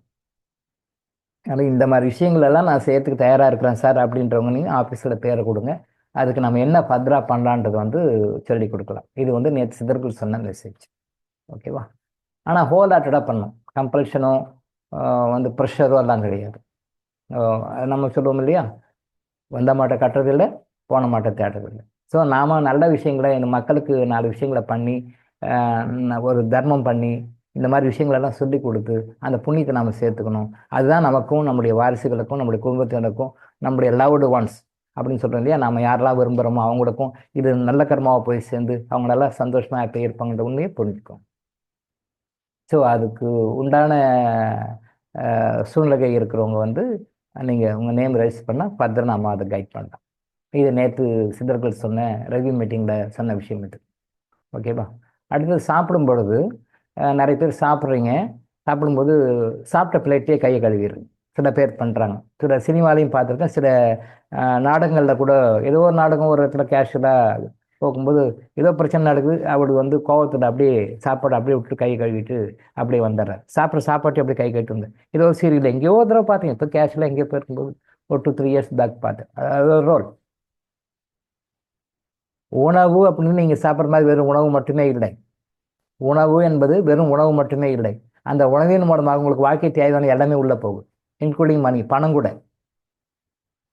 எனக்கு செல்வம் கிடைக்கல சார், எனக்கு வறுமையில் இருக்கேன் சார், எனக்கு வரவுக்கும் செலவுக்கும் பத்தலை சார் அப்படின்னா நிறைய கிளாஸ் நடத்துகிறாங்க. லாக்ஸ் டுகெதர் பணம் வாங்கிட்டு கிளாஸ் நடத்துகிறாங்க. உங்களுடைய வருமானத்தை பெருக்குவது எப்படி, செல்வ செல்வி பெருக்குவது எப்படி அப்படின்னு மீட்டிங் போடுறாங்க. அதுவும் போயிருக்கும், நிறைய பேர் போகிறாங்க. நானும் அந்த மாதிரி பிஹெச்டி பண்ணும்போது ரிசர்ச் பர்பஸ்க்காக என்ன தான் சொல்கிறாங்கன்னு போய் நானும் அட்டன் பண்ணியிருக்கேன்.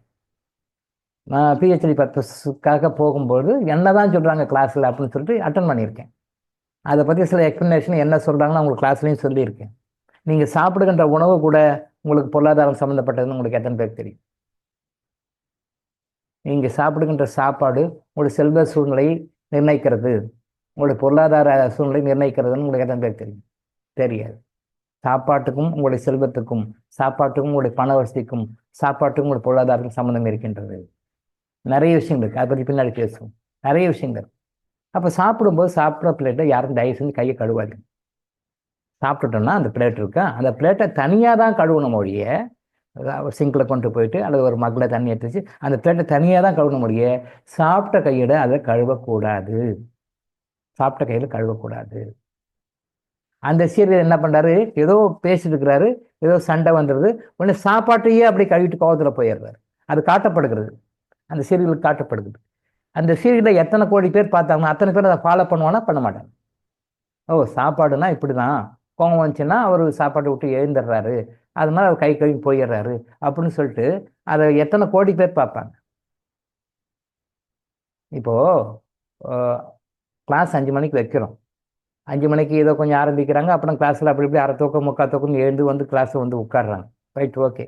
பிகாஸ் என்ன, நைட்டில் தூங்கலை, நைட்டு சீக்கிரம் படுத்தா காலைல எழ முடியும். நைட்டில் எவ்வளோ சீக்கிரம் படுக்கிறீங்களோ அவ்வளோ தான் நல்லது. நைட்டு மேக்ஸிமம் 9க்கெல்லாம் பட்டுருங்கன்னு சொல்லியிருக்கேன்.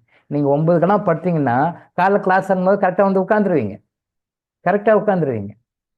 நீங்கள் 9க்கு படுக்கலைன்னு அர்த்தம், நைட்டு கரெக்டாக சாப்பிட்டு 9க்கெல்லாம் படுக்கலன்னு அர்த்தம். நீங்கள் நைட்டு ஒரு 10க்கோ 11க்கோ 12க்கோ படுக்கிறீங்கன்னு அர்த்தம். அதனால் உங்களை காலைல எழ முடியல. இப்போ கிளாஸ் ஆரம்பிக்கும்போது அறக்க பறக்க கண்ணை தொடச்சி காதை தொடச்சி மூக்கை தொடச்சி அவசரமாக துணியை கட்டிக்கிட்டு வந்து கிளாஸில் உட்காடுறீங்க. அதுவும் லைவாக பார்க்க முடியாது, அப்படியே வந்து உட்காந்துருக்கீங்க இல்லையா, தலை கூட இருக்க மாட்டீங்க, அப்படியே உட்காந்துருக்கீங்க. ஸோ கேமராவெல்லாம் ஆஃப் பண்ணிட்டு உட்காந்து கேட்டுட்டு இருக்கீங்க. அப்போ அப்படியே கேட்குறீங்க, உங்களுடைய தூக்கமும் வேறு வந்துடும், அப்படியே தூங்கிடுவீங்க. ஏன்னா அரை தூக்கம் அப்படியே இழுக்கும்.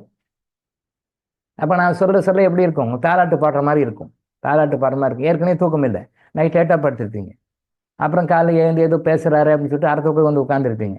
அப்போ நான் பேசும்போது என்னோட குரல் எப்படி இருக்கும், அழகாக தாலாட்டு பாடுற மாதிரி தான் இருக்கும், அழகாக ஒன்று தூங்கிடுது. தூங்கி முடிச்சு பார்த்தா கிளாஸ் முடிஞ்சிட்டு இருக்கும் இல்லையா. இது நல்ல விஷயம் உங்களுக்கு வரும்போது நீங்கள் அப்சர்வ் பண்ணிக்கிற கெப்பாசிட்டி அது. பட் இதே டிவி சீரியல் ஒன்று போட்டு பாருங்கள், நாளைக்கு காலையில் 5 மணிக்கு டிவி சீரியல் போட்டு பாருங்க, கோடிக்கணக்கான மக்கள் உட்காந்து பார்ப்பாங்க. உங்களையும் சேர்த்து தான் சொல்கிறேன், கோடிக்கணக்கான மக்கள் உட்காந்து பார்ப்பாங்க. இத்தனை கோடி மக்கள் வந்து காலையில் 5 மணிக்கு டிவி சீரியல் பார்த்தாங்க அப்படின்னு சொல்லி சொல்லலாம். 5 மணிக்கு, இன்னும் அது 5 மணிக்கு சீரியல் போடாமல் இருக்காங்க தமிழ்நாட்டில், போட்டுருவாங்க, இன்னும் கொண்டாந்து போட்டுருவாங்க. அது கூட இப்போ கந்த சஷ்டி கவசம் அது இதெல்லாம் போட்டுக்கிறாங்க இல்லையா, இன்னொரு 100-200 வருஷத்தில் அதெல்லாம் கூட தூக்கிட்டு அப்பயும் சீரியல் போட ஆரம்பிக்கும். எப்படி சீரியல் வந்து பார்ட் டைமாக இருந்து போயிட்டு இப்போ ஃபுல்லாக காலிலேருந்து நைட் வரைக்கும் போட ஆரம்பிக்கிறாங்க அப்படின்னு கேள்விப்பட்டேன். அப்போ தான் நைட்டில் இருக்கும், பட் இப்போலாம் காலைல 9 மணிக்கே கூட சீரியலாக ஆரம்பிச்சிடுறாங்க, போட்டுடுறாங்க, 9-10க்கெல்லாம் ஆரம்பிச்சிடறாங்க கேள்விப்பட்டேன். ரொம்ப அட்வான்ஸாக டெவலப் ஆகிருக்கிறாங்க. இப்போது காலையில் வந்து இந்த 4 to 6 ஏதோ ஒரு சாமி படம் பாட்டு, அப்புறம் இந்த கந்த சஷ்டி கவசம், இந்த மாதிரி தெய்வீக சம்மந்தப்பட்ட பாடல்களெல்லாம் சில பேர் போட்டுட்டு இருக்காங்க. இது இன்னொரு 100-200 வருஷத்தில் இதை கூட தூக்கிடுவாங்க, அப்போ சீரியல் போட்டுருவாங்க. அப்போ காலையில் இருந்தோடனே இந்த சீரியல் அந்த சீரியல் அப்படியெல்லாம் வந்துடும். ஸோ சீரியல் போட ஆரம்பிச்சிட்டாங்க. இப்போ நம்ம சீரியல் போட்டோன்னு வச்சுங்களேன், எத்தனை கோடி பேர் வந்து உட்காருங்க, குறைஞ்சபட்சம் 2 கோடி பேராக உட்காருவாங்க சீரியல் காலையில் 5 மணிக்கு போட்டால்.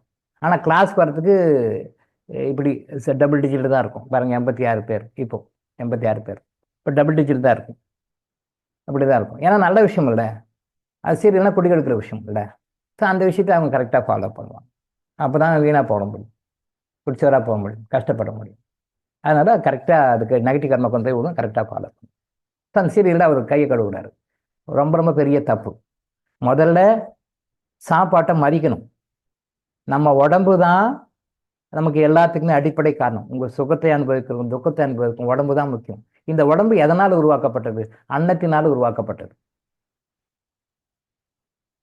சின்ன குட்டி குழந்தையா இருந்து அப்படியே டெவலப் ஆகும்.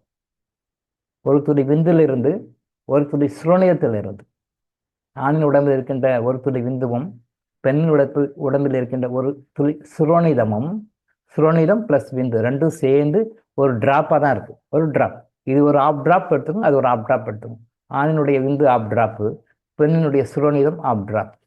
ஆணுடைய விந்து வந்து வெள்ளையாக இருக்கும், பெண்ணினுடைய அந்த விந்து என்ன சொல்லப்படுகின்ற சுரோனிதம் மஞ்சள் கலராக இருக்கும், அது மஞ்சளாக இருக்கும். இது வெள்ளையாக இருக்கும், அது மஞ்சளாக இருக்கும். ரெண்டும் ஆஃப் ட்ராப்னு வச்சுக்கோங்க, 1 ட்ராப்னு வச்சுக்கோங்க, ஃபார் யுவர் அண்டர்ஸ்டாண்டிங்.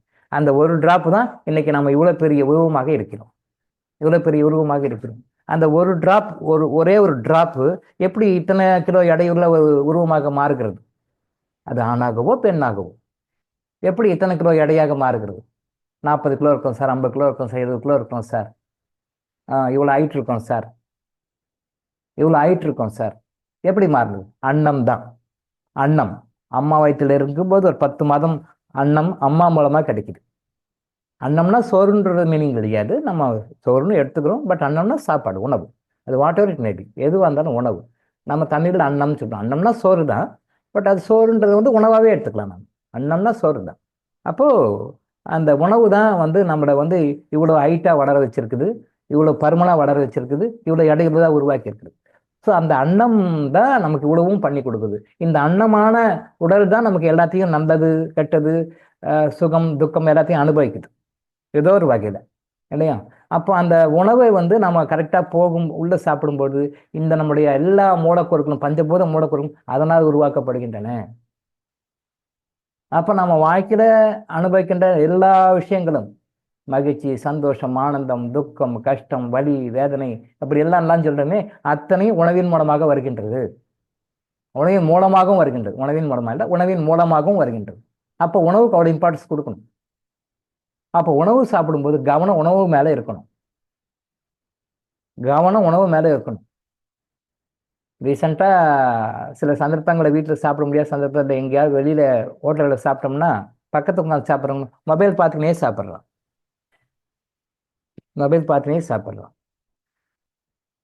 நானும் பார்த்தேன். நானும் சாப்பிட்டு முடிச்சு வெளியே வர வரைக்கும் சாப்பிட ஆரம்பிச்சுன்னு சாப்பிட முடியும். அவனும் சாப்பிட்டுக்கிறான். ஆனால் வந்து மொபைல் பார்த்தே சாப்பிட்றோம். என்ன பார்த்து என்ன ஆக போகுது?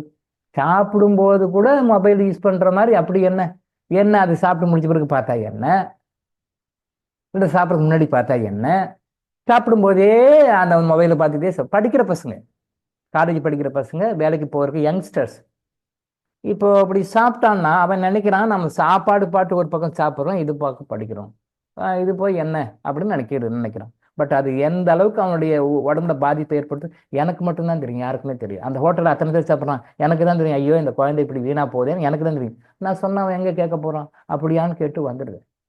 இறைவா நல்ல புத்தி கொடு இந்த குழந்தைக்குன்னு சொல்லிட்டு ப்ரே பண்ணிட்டு வந்துடும். நல்ல புத்தி கொடுங்க இவருக்கு, இப்படி பார்த்துருக்கிறாரேன்னு சொல்லிட்டு வரும். எங்கே ஹோட்டலில் போனாலும் இப்போது ஆண்களும் சரி பெண்களும் சரி யங் ஜெனரேஷன் சரி அதை பார்த்துக்கிட்டே சாப்பிட்றோம். தப்பு, அப்படி சாப்பிடக்கூடாது. சாப்பாட்டுக்கு மரியாதை கொடுக்கணும். சாப்பாடுனா சாப்பாடு மட்டும் சாப்பிடணும். ஏதோ ஒரு டிவியில் ஒரு அட்வர்டைஸ்மெண்ட் பார்த்தேன் ஒரு 2 years பேக். ஏதோ சன் டிவி ஏதோ டிவின்னு நினைக்கிறேன். ஆடு கொடுக்குறாங்க. ஒரு ஆடு வருது. அந்த ஆடை பார்த்து அந்த நாடகம் ஏதோ பார்க்குறாரு. அந்த நான் சொல்கிறது ஆடு. அந்த ஆடு வந்து ஏதோ பொருளை சாப்பிட்றோம், ஏதோ ஸ்நாக்ஸு சாப்பிட்றோம். அப்படியே மயிர் கூச்சிருக்கு சாப்பிடும்போது பார்க்குறாரு. அப்படியே டிவி பார்த்துக்கிட்டே சாப்பிட்றாரு.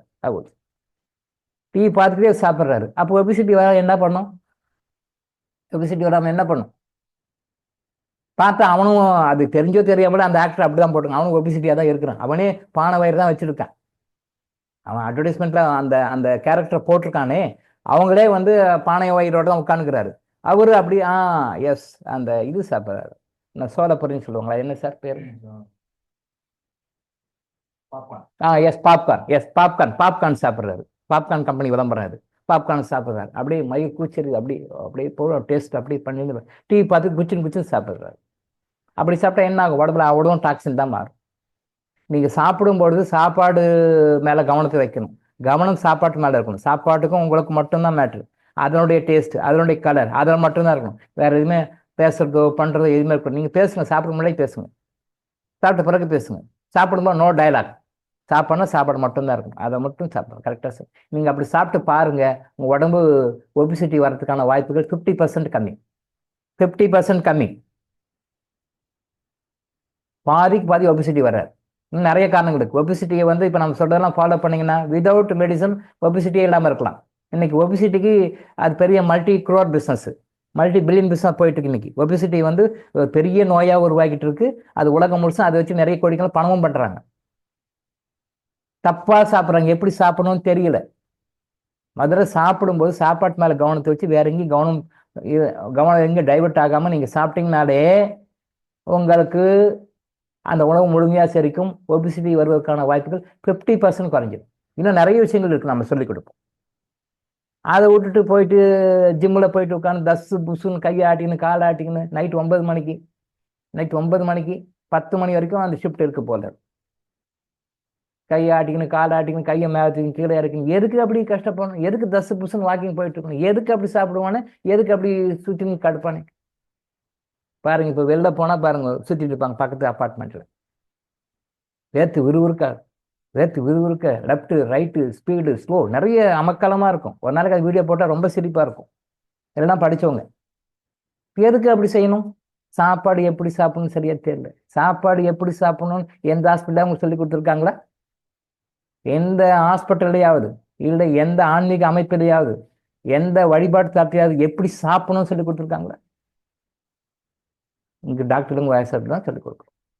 இந்த சாப்பாடு முறையாக சாப்பிடுவது உங்களுக்கு செல்வ செழிப்பை கொடுக்கின்றது. சாப்பாடு சாப்பிடுவது சரியாக சாப்பிடுவது உங்களுக்கு ஆரோக்கியத்தை கொடுக்கிறது. நீங்கள் சரியான சாப்பாடு சாப்பிடுவது உங்களுக்கு அன்பான உறவுகளை ஏற்படுத்தி கொடுக்கிறது. இது எப்படின்னு விளக்கம் சொல்லுவோம் ஃபியூச்சரில். கொடுக்கறது கண்டிப்பாக கொடுக்கறது. சாப்பாட்டில் அவ்வளோ விஷயம் இருக்கு. ஆனால் தயவு செஞ்சு இந்த டிவி சீரியலில் போன மாதிரி சாப்பாட்டு பிளேட்டை தயவு செஞ்சு தெருவில் போய் சிங்கில் தனியாக கை கழுவுங்க. சாப்பிட்ற பிளேட்டை கை கழுவ வேண்டாம். அதே மாதிரி உணவுப் பொருள் எந்த உணவுப் பொருள் சாப்பிட்டாலுமே வேஸ்ட் பண்ண வேண்டாம். அதை யாருக்காவது கொடுத்துடுங்க. வேற யாருக்காவது ஒரு விலங்குக்கு கொடுங்க, ஒரு மாட்டுக்கு கொடுங்க, ஏதாவது கொடுங்க. உணவை வேஸ்ட் பண்ணாதீங்க. எந்த உணவை வேஸ்ட் பண்ணுறீங்களோ அந்த உணவை உங்களால் சாப்பிட முடியாது. ஒரு காலகட்டத்தில் நீங்கள் சாப்பிட்ற சாப்பாடு எதை வேஸ்ட் பண்ணுறீங்களோ நல்லா நோட் பண்ணிக்கோங்க, அண்டர்லைன் பண்ணி மனசில் வச்சுக்கோங்க. எந்த பொருளை நீங்கள் வீணாக்குகிறீர்களோ, எந்த பொருளை நீங்கள் வேஸ்ட் பண்ணுறீங்களோ அந்த உணவு ஒரு காலத்தில் உங்களால் சாப்பிட முடியாத மாதிரி பண்ணி விட்டுடுவார் இறைவன். உங்களுக்கு கிடைக்காது, கிடைச்சாலும் சாப்பிட முடியாது. எந்த உணவை நீங்கள் வேஸ்ட் பண்ணுறீங்களோ அந்த உணவு உங்களுக்கு கிடைக்காது ஒரு காலகட்டத்தில். இப்போ இல்லை, உங்கள் காலகட்டத்தில் உங்களுடைய ஜாதகத்தில் உங்களுடைய கர்மிக் பேங்க்ல எப்போ குட் கர்மா குறையுதோ பேட் கர்மா அதிகமாகுதோ அந்த டைமில் அந்த உணவுப் பொருள் உங்களுக்கு கிடைக்காது. கிடைச்சாலும் உங்கள் கண்முறை இருந்தாலும் உங்களால் சாப்பிட முடியாது. சேலஞ்ச் பண்ணி சொல்கிறேன். நான் நிறைய கேஸஸ் செக் பண்ணி ஆத்தரைஸ்டாக சொல்கிறேன். நான் உங்களுக்கு சாப்பிட முன்னால் இருக்கும், கொண்டு வந்து கொடுப்பாங்க சாப்பிடுங்க, உங்களால் சாப்பிட முடியாது. நீங்கள் நல்லா உள்ள ரிவர்ஸ் போய் பார்த்தீங்கன்னா ஒரு காலத்தை அதை அவமானப்படுத்திட்டீங்க, அதை இன்சல்ட் பண்ணிட்டீங்க, அதை வேஸ்ட் பண்ணிட்டீங்க. இதான் நடக்குது நிறைய பின்னாடி. அதனால தயவு செய்து உணவுப் பொருளை வேஸ்ட் பண்ணாதீங்க. அதே மாதிரி சாப்பிடும் பொழுது உங்களுக்கு வேணுன்றதை முன்னாடியே எடுத்து போட்டுக்கோங்க, சாப்பாடு எடுத்து போட்டுக்கோங்க. அப்படின்னா யாராவது கொண்டு வந்து போட சொல்லுங்க. அதை விட்டுட்டு சாப்பிடும் பொழுது அந்த எச்சில் கையோட அந்த பாத்திரத்தை எதுவும் தொட வேண்டாம், தொடக்கூடாது. நம்ம சாப்பிட்றோம், எல்லாமே பொருள் இருக்குது. இப்போ வீட்டில் யாராவது இருந்து பரிமாறுறாங்கன்னா ஓகே. இப்போ நம்ம தனியாக இருக்கிறோம், நம்ம தனியாக போடுறோம் சாப்பிட்டுக்கிறோம் அப்படிங்கும்போது எடுத்து போடுங்க. சாப்பிட்றதுக்கு முன்னாடி போட்டுக்கோங்க. அப்படி இல்லை ஏதாவது போனால் திரும்பவும் பக்கத்தில் ஒரு பிளேட்டை வச்சுட்டு கையை கழுவிட்டு அதை எடுத்து போட்டுக்கூடிய சாப்பிட்ற கையால் அந்த எச்சில் கையால் இருக்கிற காயோ சட்னியோ தோசையோ இட்லியோ எடுத்து திரும்ப போட்டுக்கக்கூடாது. நிறைய பேர் அது பண்ணுறாங்க, அந்த தப்பு பண்ணுறாங்க. சாப்பிடுவாங்க, சாப்பிட்டே இருக்கும்போது அது எடுத்து திருப்பி போட்டுக்கோங்க. அப்படி பண்ணக்கூடாது, தப்பு அது. அது பல வகையில் உங்களுடைய ஆரோக்கியத்தை பாதிக்கும், முக்கியமாக பொருளாதாரத்தை பாதிக்கும். அது நம்ம சித்தர்கள் எந்த வேர்டை யூஸ் பண்ணாங்கன்னா தரித்திரத்தை உண்டாக்கும்ன்றாங்க. சித்தர்கள் என்ன சொல்கிறாங்கன்னா அந்த தரித்திரத்தை கூட இன்னும் ஃபைன் டியூன் பண்ணி சொல்கிறாங்க, அஷ்ட தரித்திரத்தை உருவாக்கும்ன்றாங்க. இந்த மாதிரி சாப்பிடும் பொழுது எச்ச கையோடு நம்ம ஏதாவது ஒரு பொருளை எடுத்து நம்ம போட்டுக்கிட்டோம் அப்படின்னு சொல்லி சொன்னால், எச்ச கையோட பரிமாறினாங்க அப்படின்னு சொல்லி சொன்னால் அது நாமளும் சரி பரிமாறவங்களும் சரி கையை கழுவிட்டு தனியாக ஒரு பிளேட் வச்சு கையை கழுவிட்டு தான் போட முடியும். கையை கழுவோம் அப்படி போட்டோம்னா அது தரித்திரத்தை உண்டாக்கும். அதை இன்னும் சித்தர்கள் ஃபைன் டியூன் பண்ணி அஷ்ட தரித்திரத்தை உருவாக்கும் அப்படின்னா. தரித்திரத்திலே 8 வகை இருக்கு. நம்ம தரித்திரம் கஷ்டம்னு சொல்றோம் இல்லையா, அந்த தரித்திரத்திலேயே 8ஆ பிரிக்கிறார்கள். சித்தர்கள் 8ஆ பிரிக்கணும். தரித்திரம் தான் அது என்னப்பா தரித்திரம்னு சொல்றோம், அது என்னப்பா கஷ்டம், அதை 8ஆ பிரிக்கிறாங்க. தரித்திரம் நம்பர் 1 2 3 4 5 6 7 8 அப்படின்னு சொல்லி இந்த தரித்திரத்தை 8ஆ கிளாஸிஃபை பண்ணி சொல்லியிருக்காங்க. உலகத்திலேயே தரித்திரத்தை கூட 8ஆ கிளாஸிஃபை பண்ணி அது உலகம் சொன்னாங்க சித்தர்கள் மட்டும்தான். எப்படி சொல்லியிருக்காங்க பார்த்துங்க. தரித்திரம் ஒரு வார்த்தையில சொல்லிட்டு போகாம அந்த தரித்திரத்தை கூட 8ஆக பிரித்து 8 வகையான தரித்திரங்கள் இதனால் உருவாகின்றன. 8 வகையான தரித்திரங்களை உருவாக்குகின்ற முறைகளை இங்கே ஃபாலோ பண்ணாதீங்க, அதை விட்டுடுங்க. அந்த 8 வகையான ஐஸ்வர்யங்களை கொண்டு வாங்க. அஷ்ட ஐஸ்வர்யம், அதுதான் அஷ்ட ஐஸ்வர்யம் சொல்லுவோம். அதுக்கு என்ன காரணம் தெரியாது. அஷ்ட ஐஸ்வர்யத்தை கொண்டு வாங்க. அஷ்ட தரித்திரத்தை போக்கி 8 வகையான தரித்திரங்களை போக்கி 8 வகையான ஐஸ்வர்யங்களை கொண்டு வரணும். நல்லா புரிஞ்சுங்க, எவ்வளோ தெளிவாக சொல்லியிருக்காங்க பாருங்க. நம்மளுக்கு அஷ்ட தரித்திரங்களை போக்கி 8 வகையான தரித்திரங்களை போக்கி 8 வகையான ஐஸ்வர்யங்களை, ஆசீர்வாதங்களை, அவ்வளோ பெனிஃபிட்ஸை கொண்டு வரணும். அப்போ சாப்பாடு சாப்பிடும் பொழுது நம்மளும் எச்சில் படக்கூடாது, அந்த பாத்திரங்கள் அந்த பாத்திரங்கள் இருக்கிற உணவுகளும் எச்சில் படக்கூடாது, பாத்திரங்களும் எச்சில் படக்கூடாது. சாப்பிடணும்னா தனியாக கையை கழுவிட்டு எடுத்து போட்டுக்கணும். யாரும் பார்க்குறா, நாம் மட்டும் நினைக்கிறோம், எடுத்து கையில் போட்டுக்கோ. யாரு பார்க்குறா, யாரும் இல்லை, நாம் மட்டும் தானே. வேறு யாராக இருந்தால் கூட கொஞ்சம் கூச்சப்படுவோம். பக்கத்து அவங்க என்ன நினைப்பாங்க, இவங்க நினைப்பாங்க, தப்பாக நினைப்பாங்களே அப்படின்னு. இப்போ நாம தானே இருக்கோம், யாரும் இல்லை, யார் பார்க்குறா, யாருமே இல்லை, எடுத்து போட்டுக்கோ, யாருக்கு பார்க்குற, எடுத்து போட்டுக்கோ அப்படி சொல்லி போட்டுக்கோம். அது இட் லீட்ஸ் டு தர்திரம். இட் லீட்ஸ் டு தர்திரம், தட் டு அஷ்ட தர்திரம். ஸோ அஷ்ட தர்திரத்தை உருவாக்காம அஷ்ட ஐஸ்வர்யம் உருவாக்குற மாதிரி உணவு சாப்பிடுகிற முறைகளில் சில விஷயங்களை ஃபாலோ பண்ணணும். எவ்வளோ அருமையாக நம்ம மக்கள், சித்தர் பெருமக்கள் சொல்லிட்டு போயிருக்கோம். இதெல்லாம் ஃபாலோ பண்ணால் இன்க்ளூடிங் மாதவிளக்கு கோளாறுகள் சரியாகும். நம்ம மருந்துக்கே போல, மருந்து டச் பண்ணவே இல்லை. அதுக்கு முன்னாடி இவ்வளோ விஷயங்கள்லாம் இருக்கு, இதுக்குமா இவ்வளோ சம்மந்தம் இருக்கு அப்படின்னு சொல்லி பேசுனா இதை பற்றி மட்டுமே நிறைய கிளாஸ் எடுக்கலாம். இதை பற்றி பேசினாலே 1 இயருக்கு பேசலாம், அவ்வளோ மேட்ரு இருக்கு. அதுக்காக 1 இயர் பேசணும்னு நினைக்க வேண்டாம், நம்ம முடிச்சிடுவோம், சீக்கிரத்தில் முடிச்சிடுவோம். கிறிஸ்பாக கொஞ்சம் சொல்லி முடிச்சுக்குவோம். ஏன் எதுக்குன்னு ரொம்ப கேட்க வேண்டாம், எல்லாத்துக்கும் விளக்கமே இருக்குது. அது ஒரு 1 இயர் ஆகும் இதை பற்றி எடுத்தாலே. ஆனால் ஒரு 2 நாளில் இந்த மாதவிளக்கு கிளாஸை முடிச்சிடலாம். சொல்கிற விஷயத்த கரெக்டாக ஃபாலோ பண்ணுங்க. மாதவிளக்கு ஒரு சுகமான அனுபவமாக இருக்கும், பிரசவம் ஒரு சுகமான அனுபவமாக இருக்கும், நினைவு பாஸ் ஒரு சுகமான அனுபவமாக இருக்கும். இது இவங்களுக்கு மட்டும் இல்லை, ஒட்டுமொத்தமாகவே எல்லாருக்குமே, ஆண்கள் பெண்கள் அனைவருக்குமே இந்த முறைகளை ஃபாலோ பண்ணும்போது ஆரோக்கியம் கிடைக்கும், அன்பான உறவுகள் கிடைக்கும், நல்ல செல்வ செழிப்பு கிடைக்கும். ஏதோ மாதவிளக்கு பேசுகிறாங்க, அது பெண்களுக்கு மட்டும்தான் இல்லை, எல்லா மக்களுக்கும், எல்லா செக்மெண்ட்டுக்கும் பொதுவான விஷயம்தான் இது. இது மாதவிளக்குக்கும் பொருந்தும்னு இன்ட்ரோடக்ட் பண்ணி சொல்கிறவங்களுக்கு அவ்வளோதான். சரியா? இன்னைக்கு மணி 7 இதோட முடிச்சுக்குவோம். நாளைக்கு நான் மீண்டும் சந்திப்போம். கந்தசஷ்டி கவசம் மட்டும் இடம் போட்டு கேட்டுக்கோங்க. முடிந்தால் நாளை மறுநாள் நான் அதை எக்ஸ்பிளைன் பண்ணுறேன். நீங்கள் அது மட்டும் டைம் கிடைக்கும்போது போட்டு கேட்டுக்கோங்க. ஓகேவா? நாளை நாம் மீண்டும் சந்திப்போம். நன்றி, வணக்கம். நன்றி ஐயா. நன்றியா, நன்றியா. நன்றிங்க ஐயா. நன்றிங்க ஐயா.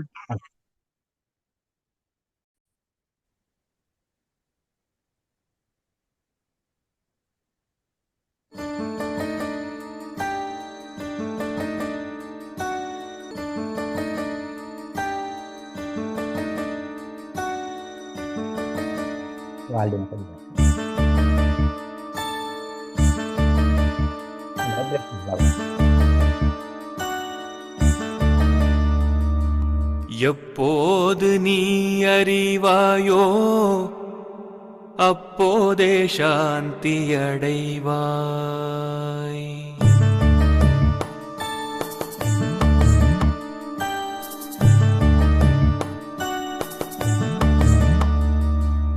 எப்போது நீ அறிவாயோ அப்போதே சாந்தி அடைவாய்.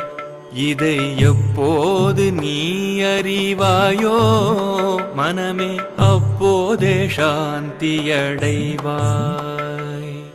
இப்பாரில் எப்போதும் எல்லாம் இறை அருளால்,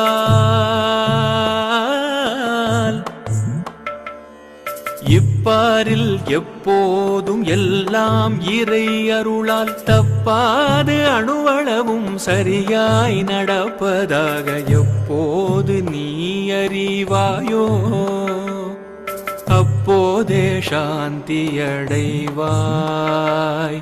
அப்போதே சாந்தி அடைவாய். அப்போதே சாந்தி அடைவாய்.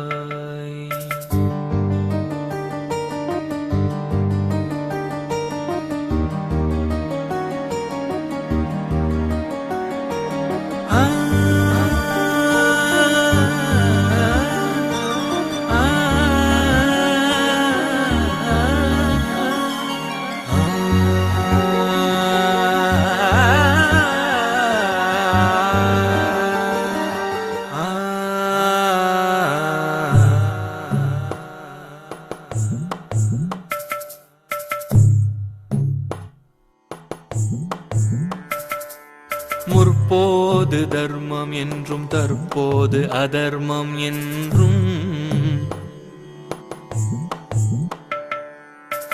அப்போது தர்மம் என்றும் தற்போது அதர்மம் என்றும் முயன்றே சீர்திருத்திட முடியும் உன்னாலே என்றும். முற்போது தர்மம் என்றும் தற்போது அதர்மம் என்றும் முயன்றே சீர்திருத்திட முடியும் உன்னாலே என்றும். அற்ப அகந்தை செருக்கால் அலையாமலே அடங்கி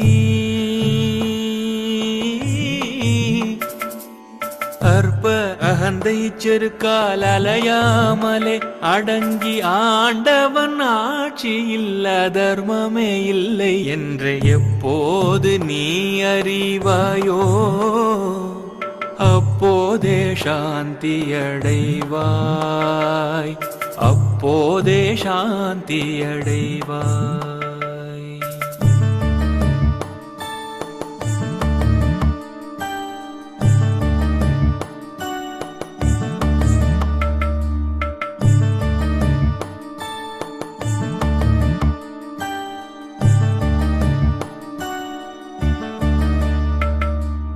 எழுந்த உன் எழுச்சியால் எண்ணம் செயல் சொல்லாக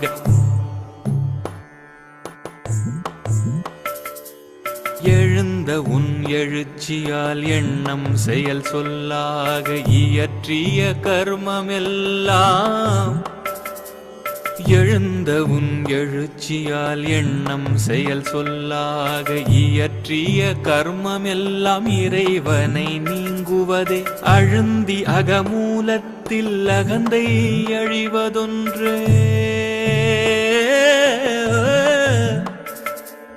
அழுந்தி அகமூலத்தில் அகந்தை அழிவதொன்றே அரிய கிருத கிருத்திய ஆன்மானுபவம் என்று எப்போது நீ அறிவாயோ அப்போதே சாந்தி அடைவாய். மனமே எப்போது நீ அறிவாயோ அப்போதே சாந்தி அடைவாய். இப்பாரில் எப்போதும் எல்லாம் இறை அருளால் தப்பாது அணுவளவும் சரியாய் நடப்பதாக எப்போது நீ அறிவாயோ அப்போதே சாந்தி அடைவாய், அப்போதே சாந்தி அடைவாய்.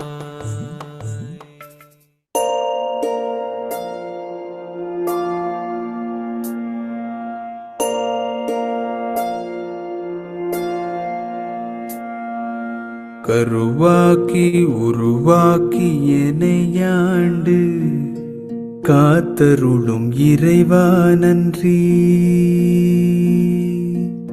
எங்கும் நிறைந்தோனே எல்லையிலாதானே எங்கேயும் எப்போதும் என் குலம் காப்பவனே.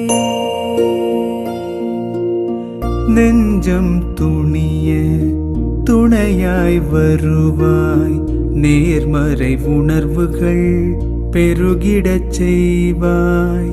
உடலில் உறுதியை பெரிதாய் தருவாய், உனை உணரும் அறிவை என்னுள்ளருள்வாய்.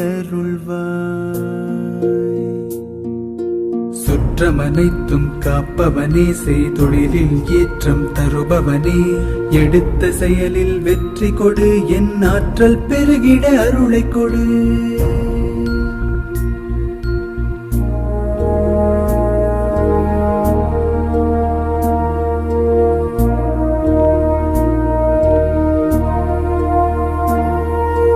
கருவாக்கி உருவாக்கி எனையாண்டு காத்தருளும் இறைவா நன்றி. வல்லமை தந்து நீ வளர்ச்சி கொடு, அகத்திலும் புறத்திலும் மலர்ச்சி கொடு. வளர்ச்சி கொடு, வளர்ச்சி கொடு, வளர்ச்சி கொடு, மலர்ச்சி கொடு.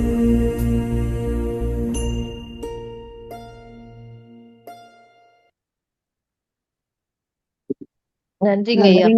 நன்றிங்கய்யா. நன்றிங்க ஐயா. நன்றிங்க ஐயா. Thank you doctor. நன்றிங்க ஐயா. நன்றிங்க ஐயா. ஐயா நன்றி மிக்க ஐயா. நன்றிங்க ஐயா. கோடான கோடி நன்றி நன்றிங்க ஐயா. ஐயா. நன்றிங்க ஐயா. நன்றி ஐயா. நன்றிங்க நன்றி ஐயா. நன்றி நன்றிங்க ஐயா. நன்றிங்க ஐயா. நன்றி நன்றி நன்றி நன்றிங்க ஐயா. மிக்க நன்றிங்க ஐயா. நன்றி நன்றி ஐயா. நன்றி. நன்றிகள் ஐயா.